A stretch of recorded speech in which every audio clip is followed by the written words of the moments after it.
Test, test, test, test. We're just getting started. Getting set up, rather. Should be getting started in just a second here.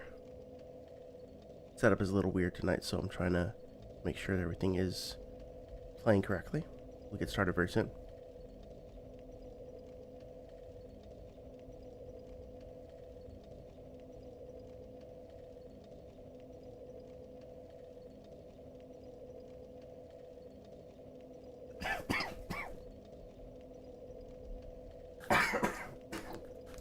Okay. Looks good. Apologize in advance again. The cough, as usual, sort of one thing leading to another with the allergies and colds and stuff like that. So try to keep it under wraps. But apologies in advance if there's an occasional volume spike as a result of it. Welcome. Hope everybody's doing well. Welcome to the stream. We're going to be playing through Dark Souls 2 today. Just to give you folks a little bit of a background if you're new to the channel. Well, first of all, welcome. Thank you very much for checking out the stream. Really appreciate it. So I'm a game developer and I'm a huge fan of the From Software games. I've played through all of them. I platinumed a couple of them. And I used to make lore videos and posts for Dark Souls 2 specifically, but also a little bit for Sekiro and Bloodborne. And recently I came across some of the old Dark Souls 2 critique videos from folks like Mahler and Matthew Matosis, and more recently Feeble King. And that, along with the Return to Drangleic event that happened recently, kind of motivated me to want to go back to the game and talk about both the critiques of the game themselves and where I think they succeed and where I think they sometimes fall short, and as well as just to sort of take our time and evaluate the game itself as a piece of software, but also as a work of art. And my hope here is to be able to provide both some commentary on what I happen to know about the lore and my experience playing through the games, but also talk about, like, from a developer's perspective, what are the challenges that the developers faced as they were developing this game? What kind of strategies did they use to try to solve those challenges? Where did they succeed? Where did they maybe wind up having some pitfalls here and there? And what could have potentially been done differently? I want to examine the critiques that have been made of the game thus far and see if we can agree whether or not they are well-founded. In other words, to try to take a look at, say, for example, criticisms of the healing system and say, okay, well, do life gems actually ruin the game? Are they objectively broken? Or are they part of a new healing system that just isn't being fully represented or understood or whatnot? What can we learn through an examination of that healing system? Stuff like that. I want to talk to a certain extent about level design and about art and lighting. I'm more of an expert, well, to the extent that I'm an expert in anything, I'm closer to being an expert in sound-related things, audio and stuff, rather than lighting and visuals. But I will, try to comment where I can, while also being aware of my own limitations. And of course, none of this is gospel truth. This is all just my own personal subjective interpretation of things, trying to be as objective as possible when it comes to evaluating bugs and technical things, but also understanding that there's a lot of room for interpretation and that no one person has a monopoly on understanding, appreciating, or sharing information about this game. So with that being said, last time, as a brief recap, we worked our way through from the start of Drangleic Castle through the twin Dragonriders. We encountered Nashandra, and we also talked a little bit about the isolated nature of Drangleic Castle and about how the pacing and the way the transitions are handled between different parts of the game can either affect, enhance, ruin your immersion for some players, and why maybe some of those decisions were made about, like, how to link different areas, how to keep them separate. In particular, talking about how Drangleic Castle has a much darker kind of visual mood. It seems to be like on a dark night or on a very, very cloudy day compared to the bright sort of afternoon, evening sun light that is right outside of it. Obviously, it's not raining right outside the gates of Drangleic.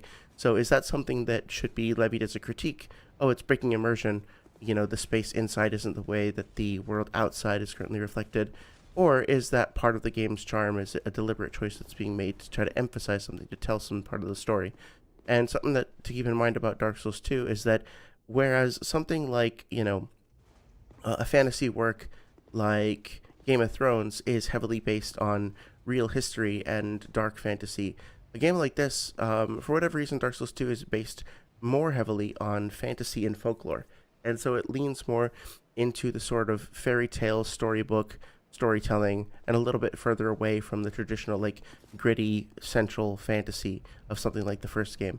I mean, there's literally three little pigs right outside the hut in Majula, right? There's some stuff in there that's pretty pretty obviously folkloric. It's not just in this game either. You know, there's the pickle pea pumper crows in or crow in Dark Souls 3, which somebody pointed out as a reference to what is it, like a Danish or Dutch children's tale. Um, so you know, there's other stuff like that in the stories, but this one in particular, you know, we're about to go face an enemy called the Looking Glass Knight. You know, there's more of a storybook fantasy quality to it than the traditional gritty realistic fantasy. Whether or not you like that is totally up to you. It's not objectively right or wrong. But I think it's important to kind of keep that aesthetic direction in mind when evaluating whether or not the game is a success. In my opinion, whether or not something is objectively correct is so difficult to actually determine with any amount of fairness, because of how many subjective parts there are to making any piece of art. But if something is a genre piece, we can talk about whether or not it succeeds in doing what it is trying to do or quote unquote supposed to do. Obviously, those things will be somewhat subjective too. But for example, if a first person shooter is trying to get guns to feel satisfying, right? And they survey a bunch of players and nobody really finds the guns snappy or tactile or satisfying to use. Nobody actually wants to fire those guns. Well, then in some sense, they've objectively failed. But if you want to make a game that kind of comments on military shooters or something, and you decide to make the game actually kind of feel crappy, and you succeed in doing so, and that's part of your design, like you don't want the guns to feel satisfying, you want them to actually feel uncomfortable to use, well then you would have objectively succeeded in achieving your goal, right? So there's a couple layers to the whole subjectivity versus objectivity thing that I think are important to keep in mind. So with that little ramble out of the way, let's talk to Ben Hard over here. I think it would be prudent to go back and level up. At some point, maybe we could do this now. I don't want to derail too much, but I should probably go and see about getting some of these, boss souls. It is kind of ridiculous how many that I just have here in my inventory. And taking stock of my weaponry, you know, I've been using this relatively boring weapon for much of the game thus far, and now that I have sort of stocked up on upgrade materials, it might make sense for us to play around a little bit and see how having access to different weaponry benefits us. Interesting that I forget where we even picked this up. It must have been in the Black Gulch. Interesting that we have a pyromancy flame that scales based on hollowing. That's kind of cool. So, yeah, that being said, we have this as well. Cool. Lots of interesting lore here that I've been kind of glazing over because I've been focusing more on the level design.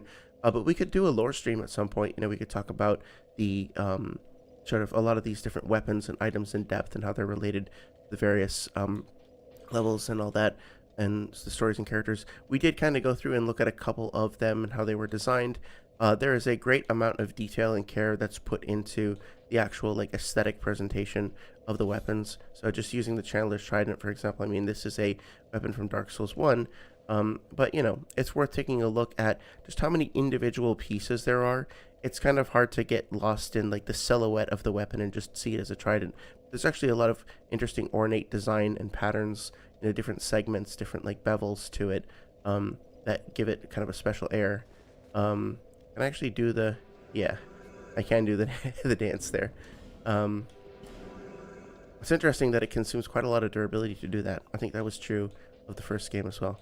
But then you have something like this, like Saintier's Spear, that seems to just have like the skull of a statue like going right through it, or it going right through the skull of the statue. Lots of interesting little details like that. So I'm going to keep focusing on our sort of sword and board, or axe and board rather, playthrough. Partially because some of the people who were criticizing the game were doing so from a melee-only build perspective, and I want to kind of put myself in their shoes.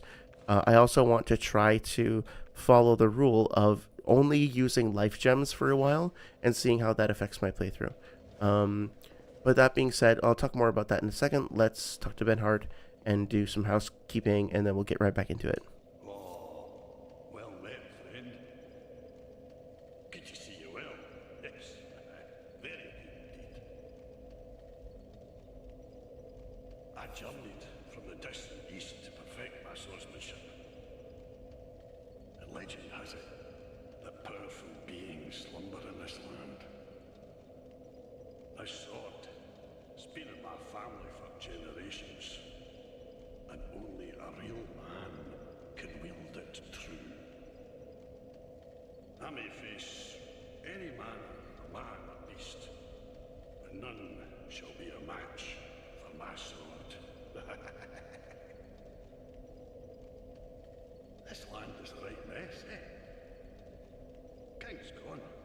The people have a mad glint in their eyes. The land itself is overrun by terrible beasts.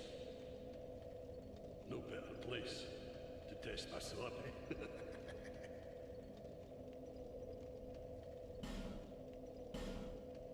This land is a right. King's gone. The land is no better.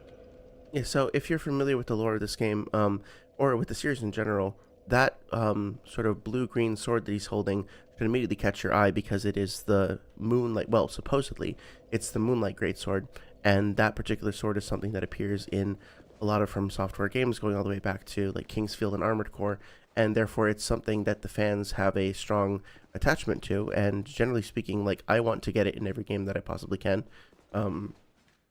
and so I think when players see that for the first time, they're probably going to be very intrigued as to what is going on with this character and why. Come to find out that that particular sword that he's holding is actually a counterfeit or a fake. The real Holy Moonlight Sword, or whatever it's specifically called in this game, is... Wait, hang on. Okay. It said try attacking and listen carefully. This has got a nice echo to it. Oh. What the hell? That's kind of creepy. Huh.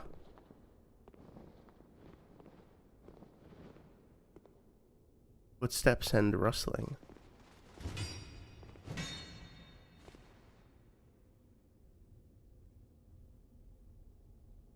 I wonder if Zully or Bonfire or Zuli or Bonfire VN have done a dive and figured out what the hell that is supposed to be.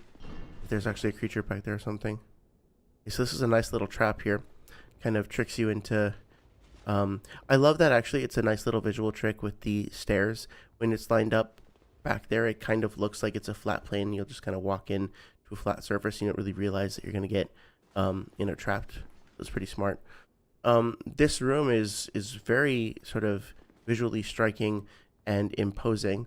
The fact that there's no light sources apart from where you've come from, I think kind of helps cultivate this feeling that you're being drawn into this trap. And the fact that none of these statues are moving, even though you know they're going to, you see the bloodstains, you see the phantoms, and you know something is going to happen. But what and when? Fatty. So I do think it's ghost ahead, therefore trap ahead. Interesting. Oh, I see. Ouch. He did warn me. So I understand that to me the inclusion of these multiplayer enemy elements with the bloodstains and stuff like that is pretty risky, because the level designers will go through all this trouble to cultivate, well, not just level designers, like anybody who collaborates on making a level and helps in the design of a level will go through all this extensive effort to cultivate mood and atmosphere and tone and all that. And then that can all be very easily and very quickly subverted by just having a bunch of bloodstains or messages all over the place. There is some effort put into trying to make them feel like a natural part of the world, but inevitably, just due to the chaotic nature of online play, they're going to sometimes feel artificial. The perfect example of this is how many times, if you've played Elden Ring, might you have seen somebody just write the message Fort Common Knight and put it on top of an important statue or something like that? Marika's head or Radagon's feet or something like that. for me anyway, it just tends to um, really seriously compromise the immersion of the game. But sometimes you have instances like this where seeing all the bloodstains kind of creates a sense of foreboding, because you know that you don't know what it is, but you know that something sinister is going to be approaching pretty soon, and you need to keep on your guard. Um, I also love how long it takes for that elevator to descend based on you performing this action. This is the first time you're seeing one of these things as up close, and a couple of well, I mean, you do see them at the front gate, but here you feel like you're really trapped in with them. You see them up close and intimately, and they're on an even footing with you, on the same plane as you, as opposed to like elevated on a pedestal. A couple of very interesting things to note about these golems. If you look on their quote-unquote face, I don't know if it's the same exact rune specifically, but the Titanite demons, those sort of like snake-tailed, weird, onyx-looking creatures that carry the man-catcher, like pole arms in Dark Souls 1. There was one right outside where you first meet Andre on the way to the Darkroot Garden. They have the same exact runes, I believe, or at least very, very similar runes on their face, which suggests some kind of a thematic link between those two. And then they also have this big cavity in their midsection, which looks a lot like the cavity that is on the face of the oh, hello, friend. On the face of the giants, specifically the species of giant in this game. So I think what might have been the case is that, whatever technology or art was used to create the Titanite demons in Dark Souls 1 then became just a part of the culture and ecology of the society of giants in Dark Souls 2. And then Venture kind of went out and, stole the ability to make such things, to make golems, and brought them back to Drangleic, which is part of what, precipitated the war between them. So that's very interesting. I want to take a look at that hammer that we just got, called Old Knight Hammer, something like that. Old Knight Hammer. Wielded by a warrior from a time so ancient that there is no record of his endeavors. Okay, we've seen plenty of those before. But in particular, Kaitha's Chime is really interesting and worth looking at really quick. So Kaitha's Chime, sacred chime blessed by Kaitha, goddess of tears. Hex dedicated catalyst cannot be used to cast miracles. Kaitha, the goddess of tears, is known as a compassionate being that is with us in times of tragedy, but some believe that she is a demoness that guides us towards misfortune. And we also picked up at the same time Soul Greatsword, which is here. A sorcery that attacks foes using a sword made of souls. Energy is focused in a single point and wielded as a sword with both hands. Use of the sorcery is not too dissimilar to sword play, and so inherently endangers the caster. Okay, so did it say endangers? That's a little weird. It does. Okay, so something that you'll notice going through Drangleic Castle is that I'm kind of getting like a vaguely Roman Emperor vibe. Oh, that's right, I forgot about this. A vaguely Roman Emperor-esque vibe from Vendrick. Because if you're familiar with Roman history, Rome was not just great at going around and conquering and subjugating and destroying places they didn't like. In fact, that wasn't really their MO a lot of the time. More often, they would find a country or a culture, civilization, whatever, that they valued and try to get them to just join them. But if they didn't, they would wage war against them and they would subjugate them. But then they would incorporate their culture, their myths, their traditions, and even their military strategies and armies, or like army units, into their own makeup. Rome was really powerful and successful in large part because, not because they just destroyed everything in their wake, but because they incorporated, assimilated, and absorbed them into their own, like, self.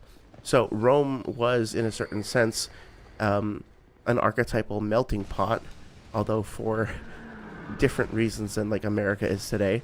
And that was part of what made it so powerful and imposing. Its ability to adapt and include, I guess, to incorporate, rather than just to destroy.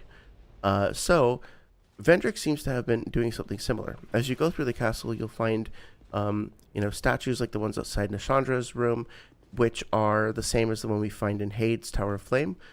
We just found a chime pertaining to Kaitha, even though, Vendrick himself is not a big fan of sorcery, or especially miracles. He doesn't, he will allow and tolerate other people to have those practices within his kingdom for ceremonial reasons. We saw the mannequins. The mannequins were more associated with the Earthen Peak. Thanks, Lewitt. And here they appear without heads, so they appear to be a bit in a different form than they appear elsewhere. Like Vendrick has, I guess, simply rendered them more into golems and is using him for his own purposes. But I do believe we see desert pyromancers later on. I might be misremembering that.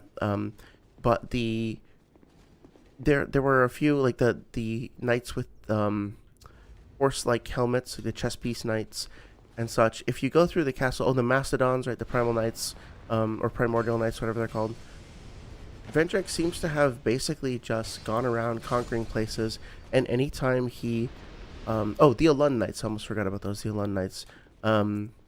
Anytime he found a type of unit or a type of power or something like that that he thought he could use, he gathered it, incorporated it, and then brought it back to the kingdom.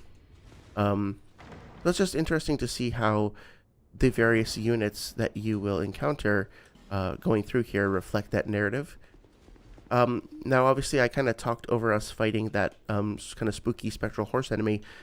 You may remember that that is the same horse that the Executioner's chariot boss was, quote-unquote, made out of, or what that skeleton was riding. If you look closely, you can actually see the teeth of the chest. You can see that it's a mimic. Very subtle, but you can see those chompers there.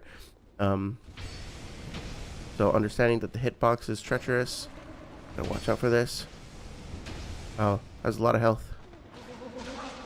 I'm gonna play it safe here because I really hate these things. I mean, I love them, they just are slightly terrifying. I don't want to get messed up by them. It seemed like there was different regions of that boss that were, like, if I was hitting him on the treasure chest area, it was dealing less damage than if I hit him on his body. So that's cool. But yeah, so that in vanilla, I think there was just a primal knight here or something. I don't think that horse was here. They brought him back and gave him more presence for this boss fight, which again is always a little bit of a double-edged sword, because on the one hand you're like, oh, okay, well, that boss is a little less special now because, now it's not just confined to that one bespoke arena. Now we can just find them around the world, I guess.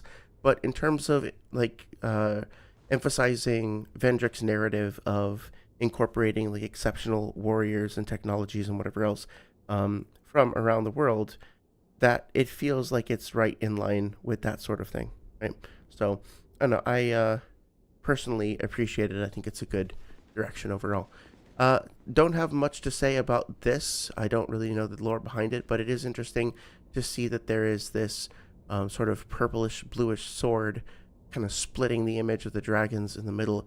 Sword also appears to have like a split tip, which is interesting. And I believe that crest of the dragon is something we see. Is it on this shield specifically? It's on one of the shields. No, this is just the knight. Have a quick scan here. There's a lot to be said for the designs on the shields in general. I'm not seeing it at the moment. I think it might have been a crest placed elsewhere in the game. But that's definitely a familiar image. I think it might actually be on, like, Vendrick's shield. Come to think of it, I'm not sure. And there seems to be some sort of a chime or a talisman and a star in the middle. So, storytelling going on there. You don't have to be an expert in the lore to still find stuff like that intriguing.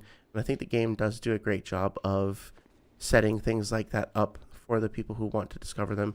Here's another example, right? There are difficult to make out, but still very legible images of characters along the bottom of the door and on the top of the door. Even these little doors that you might just completely miss and never see again have presence and have a bit of storytelling associated with them. Not to mention that these mirrors are very important, and we're going to see why in just a moment when we get to the Looking Glass Knight. but they're kind of subtly like foreshadowing, or not even foreshadowing, but they're subtly including them as an image throughout the castle, which I think means that they wind up getting more context later on. Interesting to see a consistent imagery of dragons, throughout the whole castle. This particularly ancient door seems more weathered and more detached from the architecture of the rest of the castle. Kind of makes you wonder if there's something kind of more special or more ancient hidden behind this door. Totally adorned with dragons, just lousy with the fucking things. But in the middle, we then see that like familiar starburst crest thing. So you might even interpret that as like two different aspects of the same, dragon, as opposed to two completely separate life forms. Up for interpretation, I suppose. Okay, a nice little drop down trap here. Something that we should already be, if not expecting, then still familiar with. Oh, that was great. I forgot about that. So the gargoyle sitting there, inert. If you have gone through the trouble of fighting that optional boss, the Belfry gargoyles before, you'd probably be suspicious of that just hanging out there. Oh, that's cool. I don't think the Belfry gargoyles could do that. So it's a nice way of kind of taking the older archetype and reincorporating it and giving it new things to do. Yeah, that's great. Beautiful vista from up here. What's interesting is that I can't seem to see where Majula is from here. Now it should be right through there, right? We should be able to see the Forest of the Fallen Giants and the Shaded Woods and all that. But this area appears to be completely cut off, which is very interesting. Now, I know you could probably say that that means that the game isn't well designed because it's kind of severed. It doesn't have that interconnected feeling that something like Dark Souls or even most of Bloodborne in the Arnhem areas does. But to me, it just, when I get here and when I see this, I feel so lonely and so disconnected. I feel like I've wandered into some place that has a certain gravity to it, and I'm kind of not supposed to be here, and I don't know if I'm ever going to get out. Now, granted, that is compromised somewhat by the fact that you can just bonfire teleport out at any time. And I do think that, ultimately, I have mixed feelings about the bonfire system, but something that is sort of the water splash effect because the stairs are wet, that's kind of funny. I'd probably log that as a bug, honestly. But the idea that the bonfires, oh yeah, she does have the desert pyromancers. Let me see if I can add a little fire resistance here. Might make some sense because I don't want to have to go all the way back. Except I don't have fire resistance. Do I have a burr? Yeah, I do, okay. Okay, so I'm going to buffer myself with one of these. And then I'm going to go in with some fire resistance and preemptive healing. Let's hope I can get to them before they do that. Wow.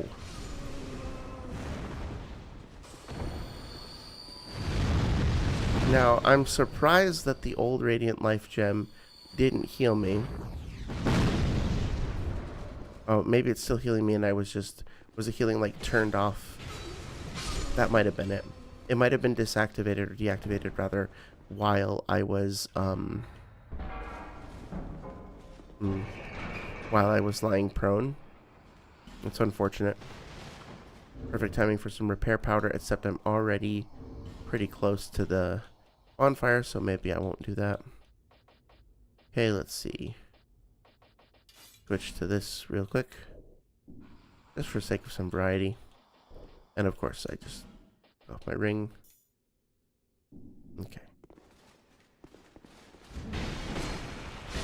Yeah, my other weapon is much better. At least against that particular enemy. Yeah, so, I don't know, I feel like the burst damage from the pyromancers is a bit excessive, and, even though I was, actively, using a fire defense and actively, kind of like expecting the attack and going in trying to defeat them optimally, I was still burst down by a huge extent. and I feel like I had to burn through a ton of my healing in order to survive that. It felt a little unbalanced to me. Okay, so sorry if I'm triggering anyone out there for not optimizing my inventory. Oh, was that? I think I just saw it. Yeah, it's a Drangleic shield that actually has that crest I was talking about. So here it is. If I can get a better light. You can kind of see the two dragons there with the burst in the middle. And let's see what the Drangleic shield says. Captain Drummond's shield, an heirloom passed from grandfather to father, from father to son. Drummond and those before him held this shield when facing those who had threatened their great land. Interesting. Yeah, I am feeling the inclination to get back into the lore. I feel like I learn something new every single time I play this game. Hey, Dark Souls 2, how's it going? It's good to see you again. Thanks for stopping by the previous stream. Not much. Everything's going pretty chill. We're just playing through Drangleic Castle. About to go check out the Embedded and proceed to the Looking Glass Night this evening. Work has been pretty busy, and I got sick at the same time, so I'm a little under the weather. Well, at this point, it's probably business as usual. I seem to always have a cough on stream for whatever. But yeah, I might be a little bit more subdued this evening, I suppose. But honestly, sometimes it's just nice to keep the pace down a little bit and chill, you know what I mean? So yeah, all is well over here. How are you doing? Hope everything's okay on your end? No? Okay, so one of the things that I think it was Mahler who encouraged or implored people who were playing the game and wanted to evaluate it to basically play in this particular way. When you go back to town, spend as many souls as you can. That's the first thing you do on leveling up. And then with whatever souls you have left, buy life gems. And you will find that the life gems will totally break the game and the economy will be totally broken. So if I go over here to Malentia, now granted I am level 118. I'm about 25 hours into the game, although I've been really taking my time with it. And I'm about hitting the 2/3 mark of the base game. If I go to Malentia and purchase life gems, I'll get 10. Now, I purchased, I think 80 of them as we went into the gutter, and those 80 lasted me, not the gutter, the Black Gulch, lasted me from the gutter all the way up here. But I also, you know, of course, wound up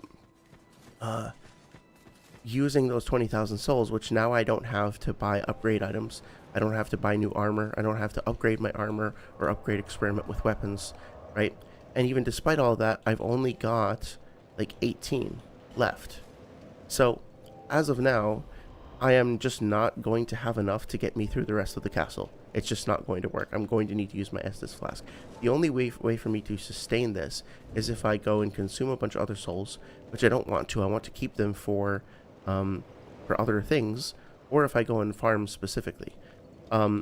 Even with just one particular attempt, I do not feel incentivized at all, or like it's going to be fun or rewarding or economical in any way for me to just continue spamming life gems.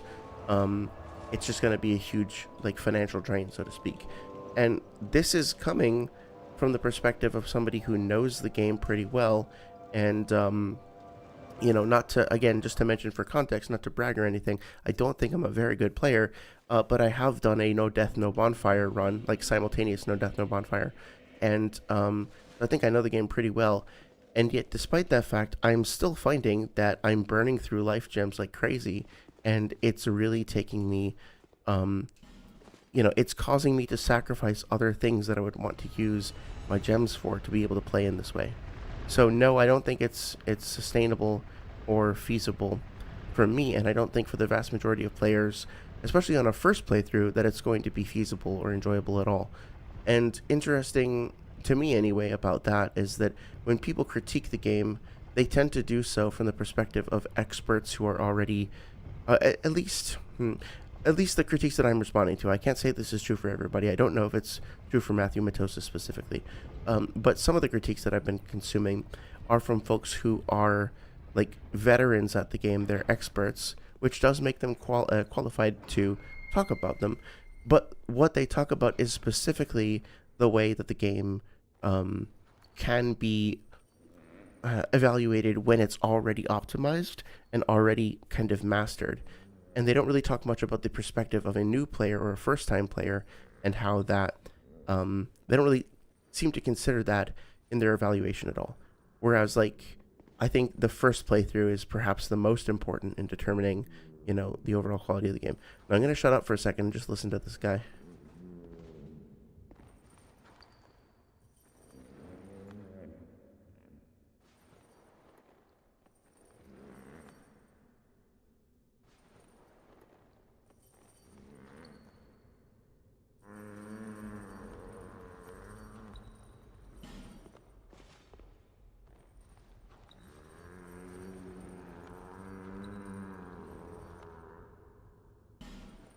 So this character here, the embedded, is one of the moments, one of the things in the game that I found like the most haunting and stirring in my first playthrough, and something that nobody really mentions in the critiques of the game. They don't really talk about stuff like this, but this particular image, feels like it's just out of some sort of like Grimm's fairy tale or some sort of a dark fairy tale of that kind of ilk, right? Interesting that we have that same sort of blue sword over here. And the image of this, young, kind of frail-looking girl, completely encased in this absolutely ridiculous, over-the-top cage that's like shackled to chains hanging from the ceiling, and then further imprisoned. The only ingress or egress from the cage being this like horrified, writhing, demi-human thing that's obviously in an incredibly uncomfortable position, unable to move, stapled to the door. It's just extremely chilling and disturbing, without necessarily having to be like super gory or like Silent Hill levels of craziness, right? Something about it feels disturbing, feels wrong, feels like viscerally uncomfortable. When you start to learn more about this character and the MILF and Nito and their connection to Nito in general, and start to think about like, well, what was Vendrick capable of? Like, what lengths was he willing to go to in order to preserve his reign and his kingdom? And then maybe seeing echoes of Gwyn in him. There's so much of that storytelling that just gets put into this little guy. Now, I don't fully know the full story behind this guy, who he was supposed to be. I couldn't name him, but I know enough about the lore to say that his lust and obsession was subverted and turned. He was made to turn into a prison for the thing he desired. Possibly even he wanted that to some extent. And that, of course, ties in neatly to some of the other themes of lust and desire that are present throughout the game. So, again, like, when I say that the game is good, I think somebody can objectively say that, okay, well, the character controls weird, and it feels uncomfortable and unresponsive. Sure, I guess I can't really argue with that. It's something that I got used to, but yeah, it does kind of snap around. It feels a little clunky, a little old school. But to have a discussion of the game's overall quality in general without even mentioning things like this is such an important moment. Like, consider also the fact that, like, look at the items that we're getting here too. The Soul Vessel, Fire Seed. Soul Vessel is one of the rarest and most important items in the game to a certain extent, because it lets you reforge your character. Fire Seeds as well are extremely precious and rare resources, very powerful, very significant upgrades for every single time you get them. And consider the storytelling also that's happening here. You have a Fire Seed and a Soul Vessel, two very potent magical items, a magical item that, or magical spell that protects against other forms of magic, and then you have the King's Own Ring. But the thing that is actually behind the embedded, the thing that's in the cage that's latched to the ceiling, is the young girl. So you can just go, like, walk over and just pick up the key that leads to where the king is, to the whole other second part of the game. Although, granted, he's behind a bunch of knights in the mirror, Looking Glass Knight and, what's his name? Velstadt and stuff like that. But here, in this room, the most precious thing is the girl, more so than the Fire Seed and the Soul Vessel and everything else. Think also about the way that this tower is constructed, just how, like, ridiculously long the ascent and descent to and from this space is. And also the mirrors looking at you as you come down. And notice that sometimes the mirrors are right in front of you, sometimes they're off to the side. They're kind of spread out around the area, and they actually seem to be kind of going around in a circle, so that they will eventually like see you from every possible angle by the time you get down to the ground. And once you realize that the Looking Glass Knight and also Aldia can summon things from out of the mirrors, it really does make you look like you're being watched the entire time you're doing this. And also, you're being watched, by yourself. You're being forced to confront your own actions. And given the sort of prison of desire aspect of the way that this place is being presented, it does, I don't know, something about it all feels like almost like you're in a what are like a panopticon, like those prisons where you're always constantly being watched from all angles, right? It feels very, very unnerving, and it's stuff like that. It's actually kind of funny, stuff like that really makes the game feel so special to me, despite whatever technical issues it might have from time to time. Let's see, I'm gonna gear up a little bit. So, wish I knew more about this lore over here. It's kind of interesting to see that this statue, you can actually see its eyes, which is not often the case with armored statues. This particular sword as well has a very distinctive kind of hilt to it. I wonder if there are any that we can find here. I guess it's sort of similar to the Macedon Great Sword, not really the Drangleic sword. I guess the Estoc does kind of look similar. Let's take a look. No, it's too curvy on the cross guard there. So, very interesting pedestal, very sort of interesting bit of armor that doesn't quite fit with anything else that I'm aware of. So, I find that very intriguing. Now, as for this image behind here, I think, so somebody on Reddit was explaining this a while ago, and they were saying that this particular tree was meant to be the dreaming tree, which is supposed to be associated with the goddess Quella, who's the goddess of dreams. And Quella also has some associations with Gwendolyn. And the two male figures, or I say male, the two figures there were interpreted as being Aldia and Vendrick, and that they, in the previous version of the game, they had some sort of relationship with this dreaming tree that then led to the creation of Drangleic or something like that. It was more of a dreamlike world that was not necessarily operating under the same sort of physical laws of the main universe, so to speak, which is why some things kind of feel disconnected and dreamlike and unreal. It could all be not explained away so much as just like literally understood to be a part of this dreamscape that the whole game was a part of. I really love the design of this place. The candles still flickering sort of imply that there is someone who comes through and tends to this from time to time, but also most of the candles have gone out. Most of them have kind of sputtered, and this space might have been used as some sort of a holy shrine or a place of communion or worship, but now it's simply become part of this gauntlet, this sort of fearsome trial before you can get to see proceed with the next part of your quest. So interesting to see how a space that might have had a previous spiritual meeting has now been kind of subverted. Ha, that's cool. I forgot that you can actually cut their heads off like that. So obviously this is something that kind of comes up from time to time as an example of the game whatchamacallit, throwing too many enemies at you all at once. And I guess maybe the first time you come through here, if you're just careless and you're just sprinting towards the boss, you could get ambushed. But if you look at the statues closely, the ones that came to life were the ones that had heads, right? The ones that have no heads will not come to life. And that's something that you can spot pretty quickly.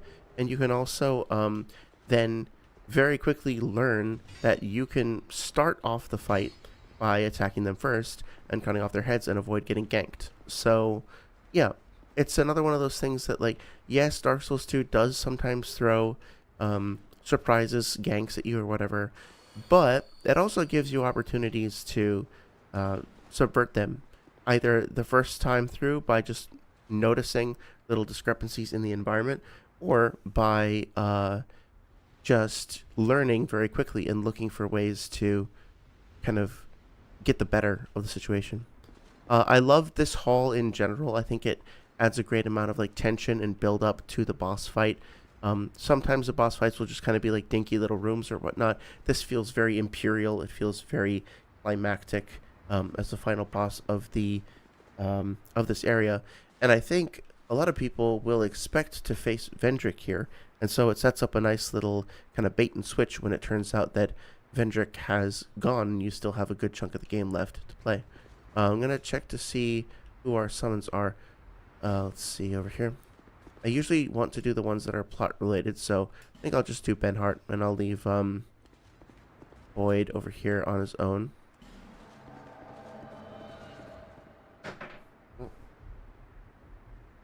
And my cat's acting up in the background. So, if you don't know, this particular boss is very interesting in that it uses a mechanic that was, I guess, first introduced back in Demon Souls, which is that it can summon additional players into the boss fight as adversaries. So that mirror over there can actually be used as a shield and as a weapon, but can also be used if you're connected to the online to bring in other players that will fight you and add to the fight. So I like the fact that we've had a couple of other enemies who have demonstrated some lightning abilities, and here is yet another character who seems to be wielding the power of the storm itself as an active agent of the fight. It's pretty cool. You have to be very careful. Like, melee builds have a disadvantage in this fight in that you need to be aware that the shield itself is actually a very effective shield. You're not going to be doing any damage to the knight if you just hit that shield. I just like ricocheted off of it a couple times. And of course, it's not just a static object, it's moving and changing in position. You saw that it was being held sideways at times. If I attacked him from behind then and the shield was sort of off to the side like that, or tilted around like that, then, you know, I obviously wouldn't have been able to hurt him.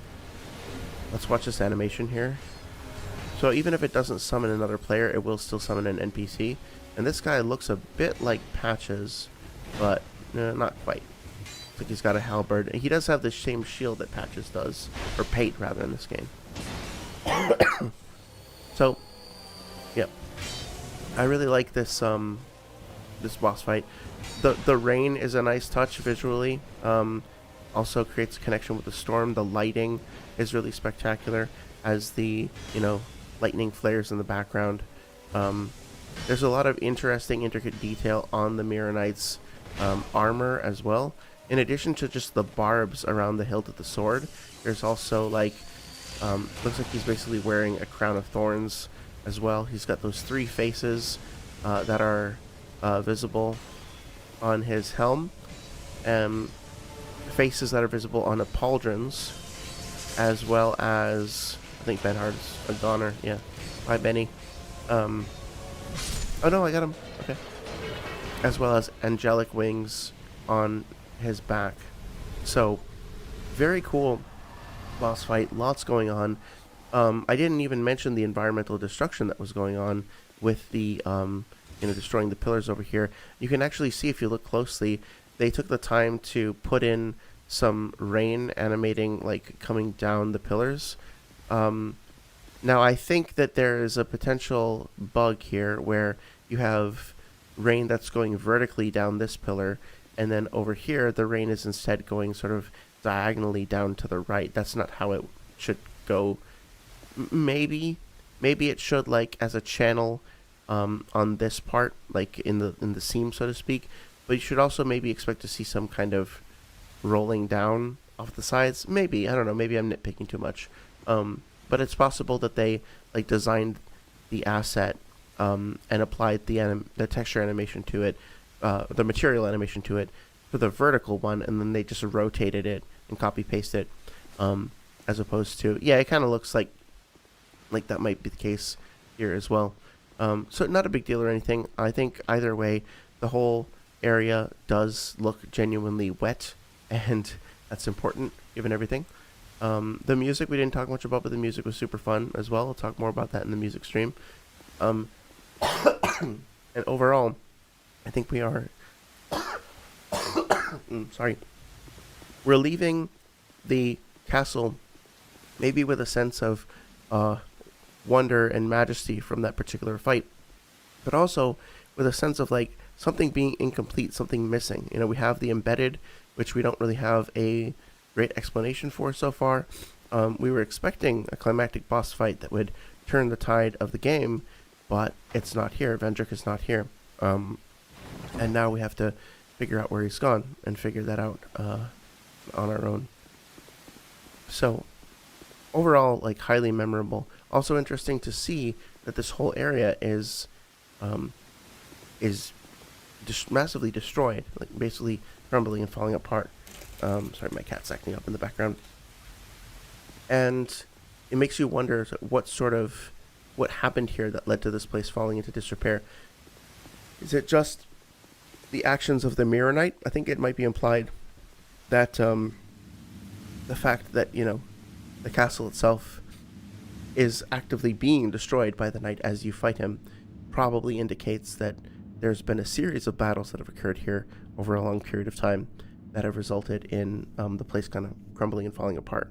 So, you know, you're just getting a little bit of a hint as to how much conflict occurred here before you showed up. How many other people, you know, tried and failed before you to best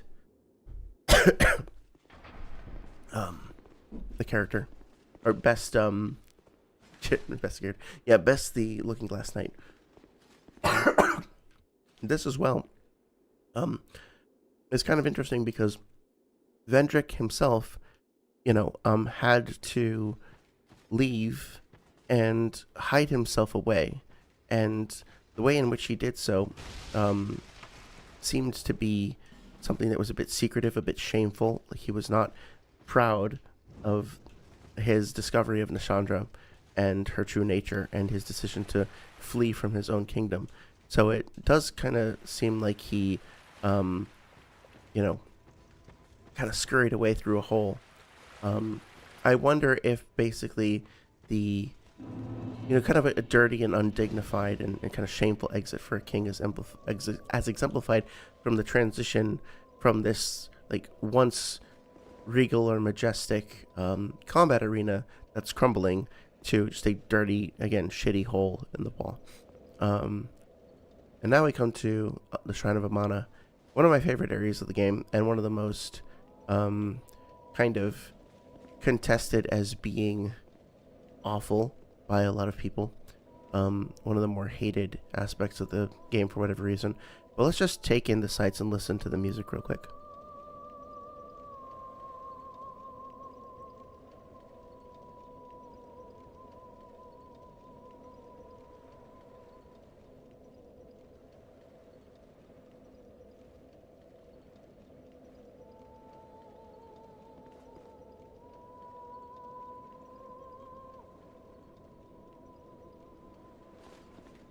I really love this area. What a great transition. The fact that this other world essentially lying behind. Actually, one second. I'm gonna close the door real quick because I think there's some noise coming from downstairs. One second.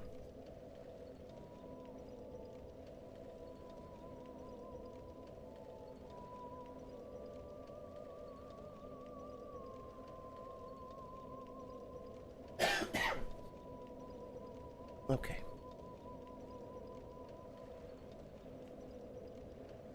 Alrighty, so there is the fact that all of this was under the castle and you had no idea, right? This was not telegraphed, this was not visible from the main area, or like the main section of the game, really makes you, to me, it's quite evocative of your transition down to Ash Lake in Dark Souls 1. Now, granted, I think that's much more effective overall because you not only descend down to the Black Gulch and to Blight Town and to the swamp below it, but then also you go all the way down through the Great Hollow and then discover the Ash Lake, which is not as effective as, or is far more effective, I think, and more impactful in some ways than this. This feels like a bit of an echo as opposed to the sucker punch in a good way that the first game delivered to you with all that. That being said, it's perhaps not as impactful, but it's impactful in a different way because it's so sudden. You don't have this long, sort of gradual, slow gradient fade. All of a sudden, you are just there, and you're like, oh shit, there's an entire different world that was not like leagues below, like deeper and deeper and deeper below. It was right underneath me the whole time. I think that can be effective too. Of course, the singing is very sort of chilling and haunting. It's also quite intriguing that we see these knights that are, kind of beautiful and, ornate. I don't know, the pattern and the coloration of their cloaks and their color scheme overall is something that's always struck me as being quite beautiful in a weird way. Also, their weaponry is pretty unique. Like, we don't see a whole lot of like extended polearm sorts of warhammer type weapons. Their shields are really unique and interesting, and we don't often see, I don't know, the behavior of the Drake Knights. I think they're called Drake Knights, right? Drake Blood. No, I have to go check to see what their actual name is. 1 second. But whatever it is, they seem to be kind of patrolling through the area, but also maybe like checking on the weird creatures that are in the water, which is really interesting. Almost like gardeners kind of walking through their garden and checking on their crops. So as we come down here, we notice little sparkly, scintillating sound. And that's, of course, paired with this visual. So I think players will probably be, especially first-time players, will probably be inclined to walk towards this and be curious about what it is and go check it out and then have this happen. And I think most players will probably be caught off guard by that. And that's fine, I think, because the game is giving you an isolated, very specific, very safe place near a bonfire in which to have this occur, and to make it very, very clear what the that particular sound cue and that particular visual cue entail. So going forward, it's going to be, you're going to be expected to be looking out for that. Also, you're going to be expected by the game to be looking out for things potentially hiding beneath the water, and understanding that those ambushes might come. And so it's encouraging you to look down and to be sort of very carefully focused on what might be beneath your feet. And sooner or later, you're probably also going to fall. There's a lot of ledges that you can fall off over here. And so you're already starting to get a hint that maybe you should be aware of that before you even find one that you're going to fall off. Also interesting to note that the one sec. So those fireflies, actually I believe they're bright bugs, don't actually seem to be leaving the enemy. Or let me rephrase that. So as I get close to him, it's only when I get very, very close that the bright bugs go away and the enemy attacks me. So that seems to be telling me that if I'm careful, I could actually potentially sneak by these enemies, or at least like take them out from afar. And so if I run directly towards that shiny item in the middle of that like raised area, obviously I'm going to get mobbed, right? They're all going to come directly at me. I'm going to wake them up and they're going to be irritated. So yeah, that's not going to be a good idea. But I've had, quite a few opportunities now to realize, okay, well, if I just act carefully and approach them on my own terms, then I can actually stand a chance because I now understand their behavior. And I feel like I've learned a bit about this, part of this ecosystem, right? These aren't just mindless enemies. They are animals, essentially, that live in this place.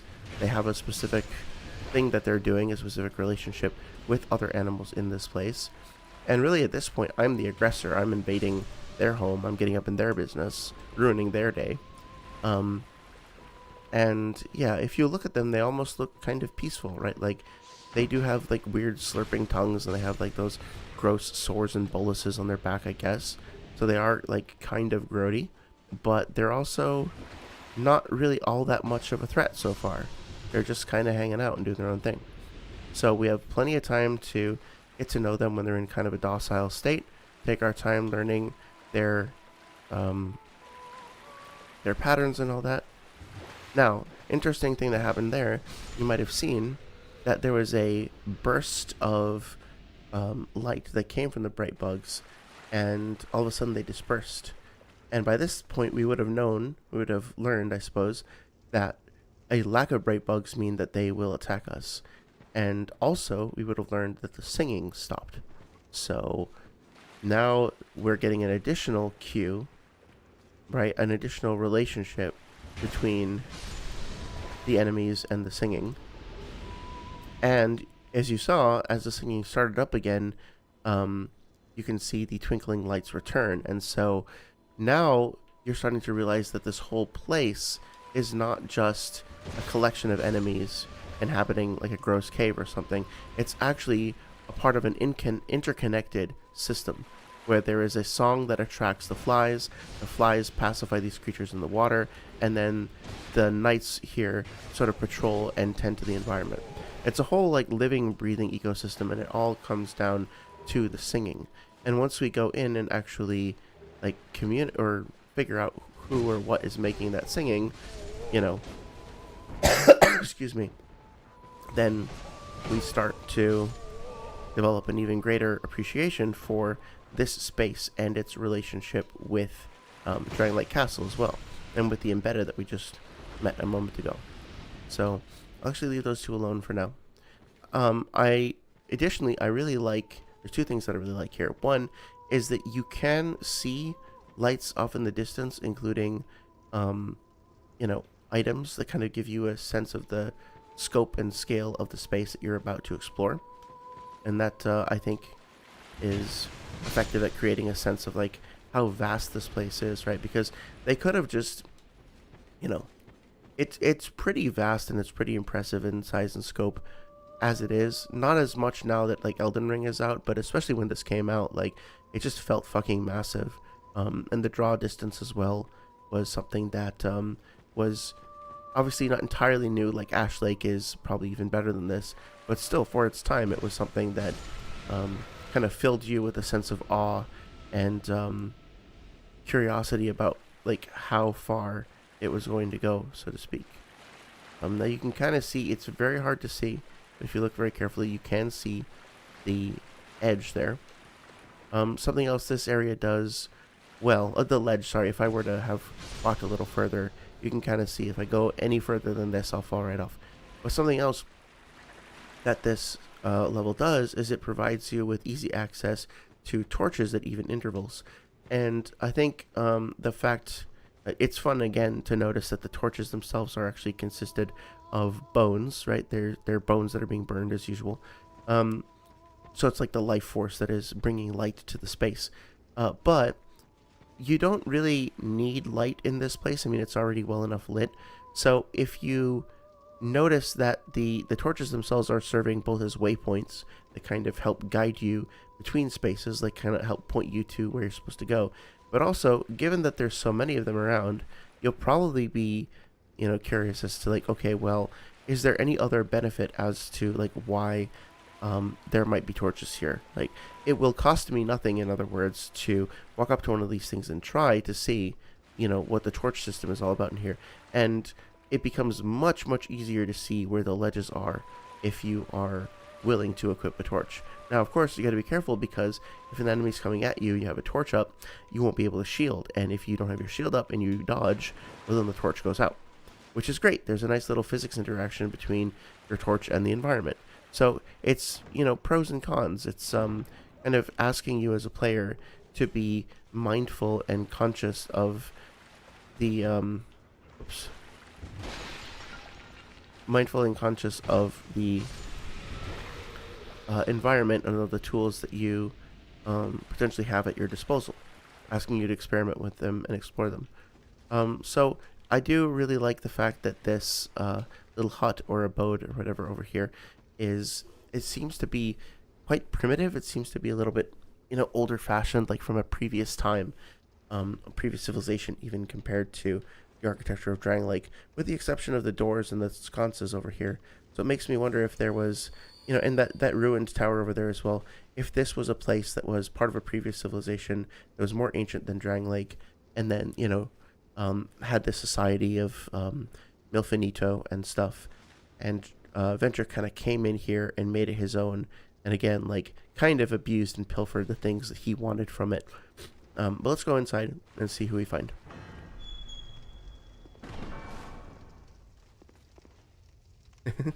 Nice. So, you'll probably recognize this particular character archetype as looking very, very similar to the character that we saw up behind the embedded in Castle Drangleic. We knew you were coming. And stop singing. We are Milfinito.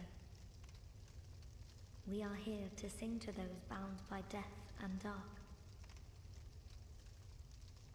We will sing here forever, as we always have, from long, long ago.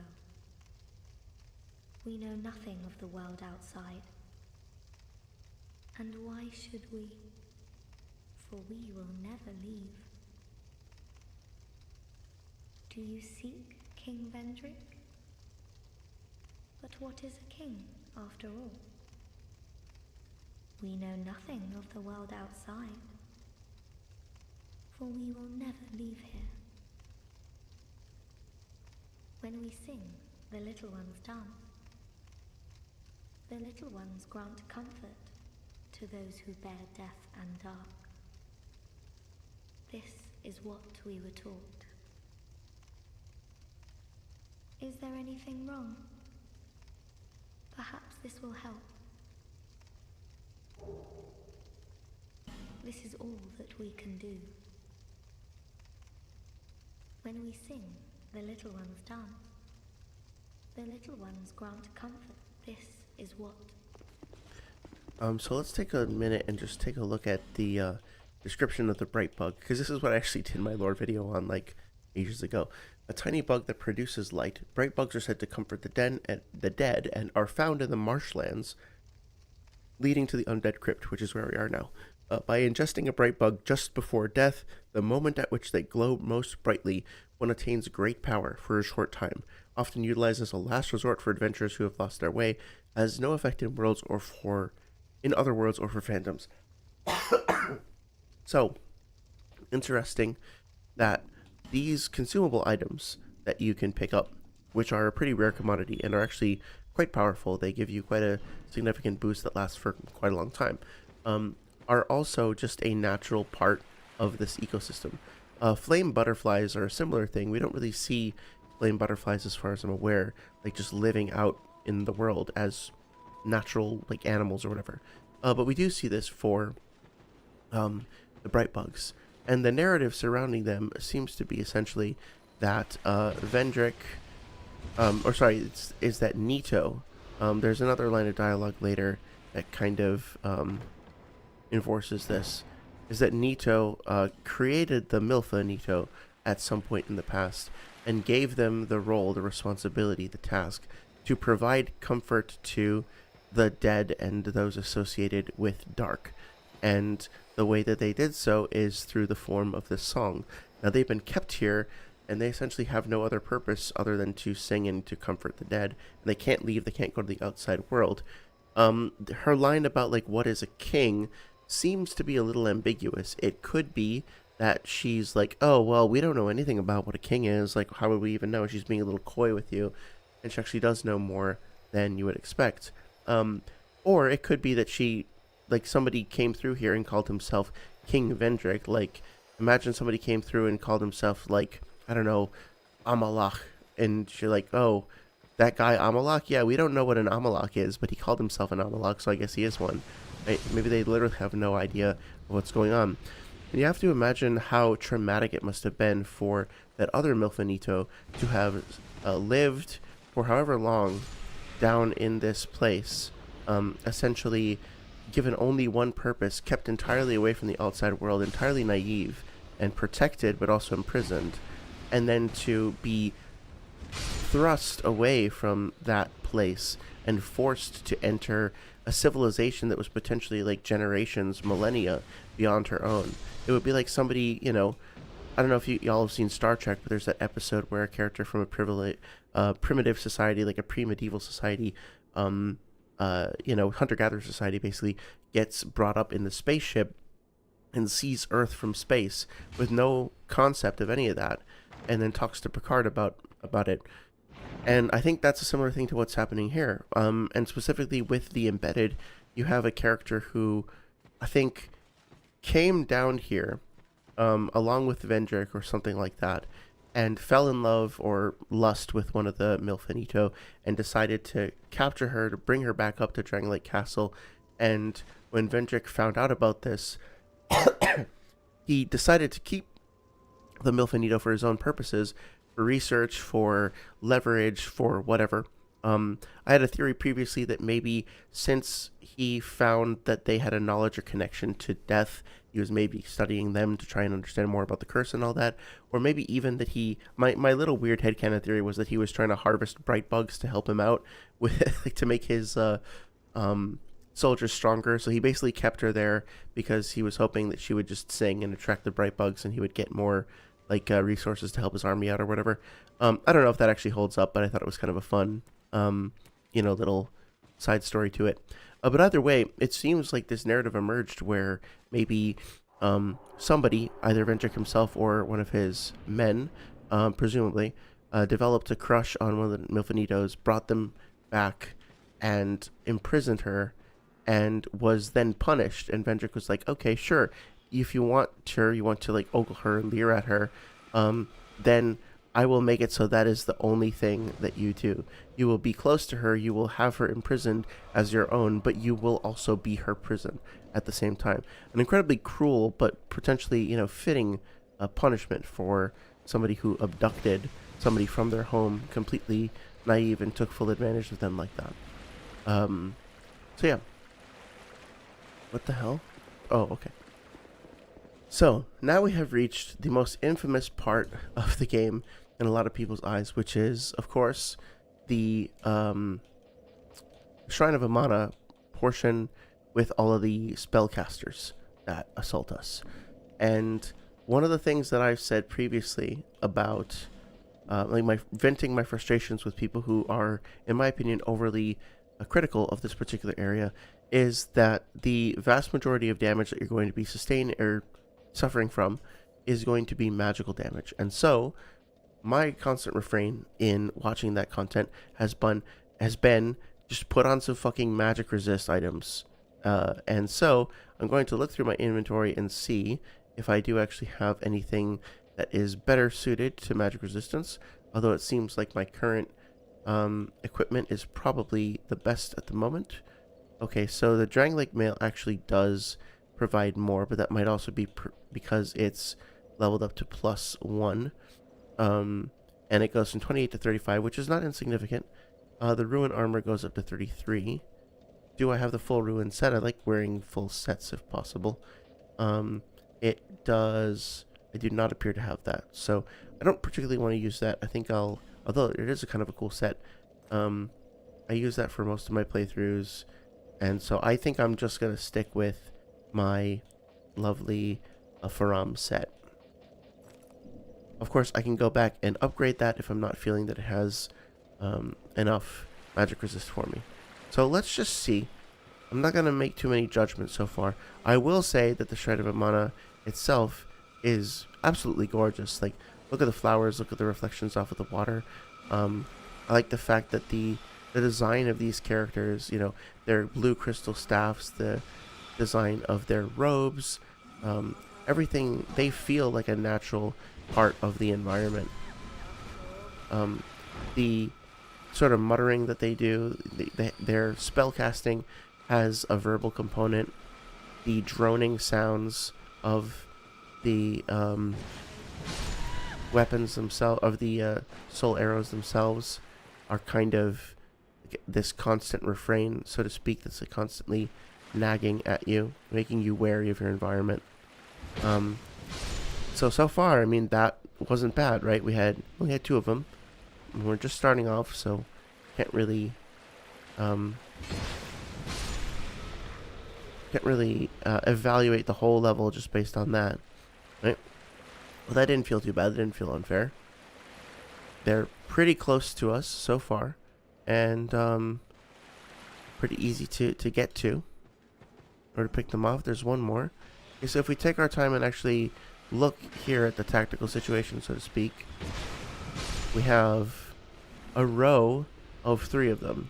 Now, one of them has seen us, and we need to be aware of that, but the others have not. So, also, now that I've hidden for a couple of seconds, it looks like she stopped aggroing on me. She's not looking directly at me, so I believe we might have a chance to kind of get around her. So what can we do from this situation? We could go up there and try to climb up there, which we'd probably need to do, obviously, in a better way than that, and try and get the drop. We could try to use a ranged weapon. It looks like our antics have alerted the other one down there. But this is all teaching us something very important, which is that we can use cover to avoid getting hit. And that if we spend some time, they'll eventually lose interest. So now that they have, I'm going to run up, try and hit her and see what happens. Okay, so that did quite a bit of damage. But also, I was able to dodge the projectile without too much trouble. Dodge. Yep. Here comes the physical enemy. Nice mixture of long range and close range enemies here.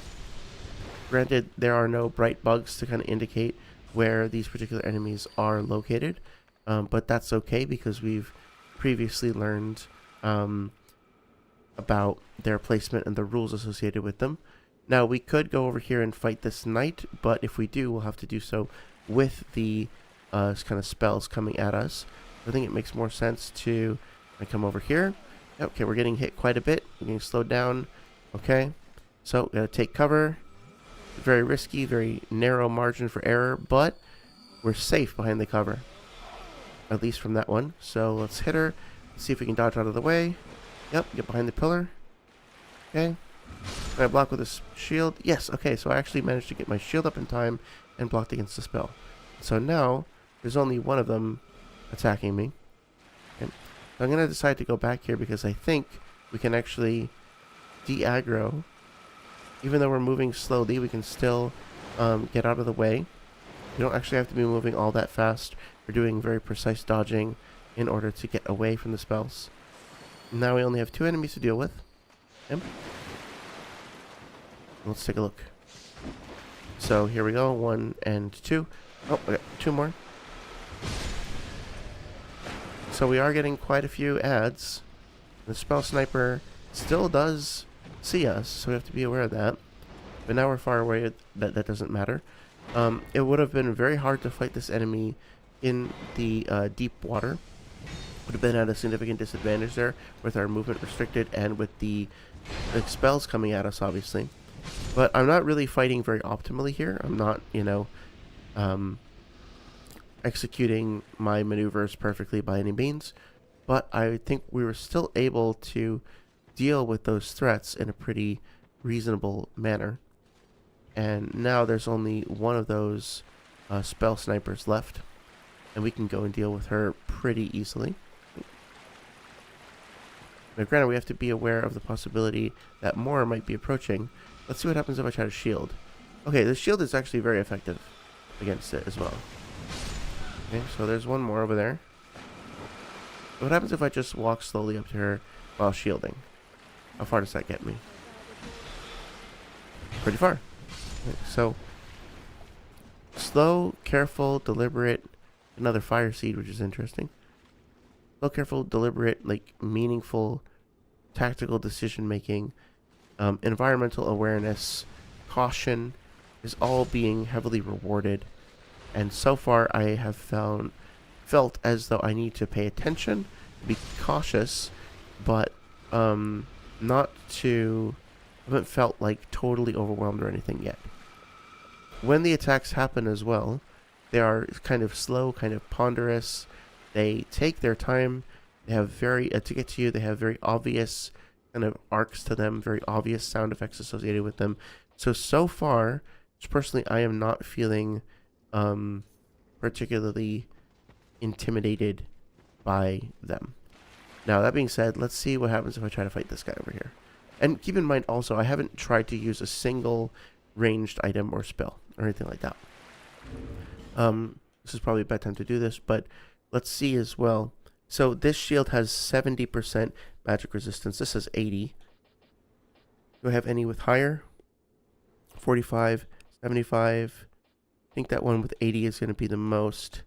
So I wasn't even using the most optimal shield for this situation by a significant margin. I could have also like upgraded my shield, and then I would have essentially been able to just keep my shield up and walk through the attacks without worrying about them. So I don't think the Dragon Rider was in vanilla. I think this was an addition for Scholar.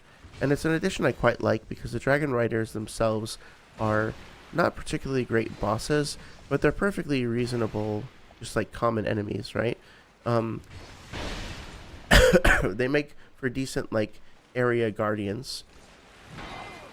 If you want to evaluate this, oh holy shit, this particular boss in terms of overall like technical finesse or whatever, definitely not the most engaging or entertaining fight out there. But that being said, as an environmental hazard, like a moving fortress, so to speak, that you have to contend with, it's quite compelling, especially just because of the fact, like, the way that the environment forces you to try to find advantageous terrain to deal with them, you know? And the 3 different ways in which this character has been used has each presented their own like variation on the challenge.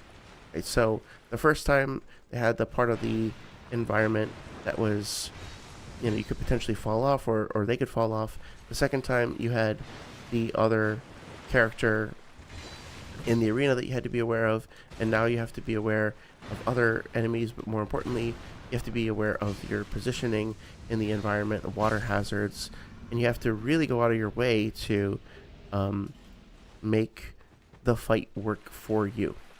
So I think the inclusion of this enemy here is actually quite positive overall. Now, that being said, I don't think that I can really do anything here yet. Yeah, I need a key.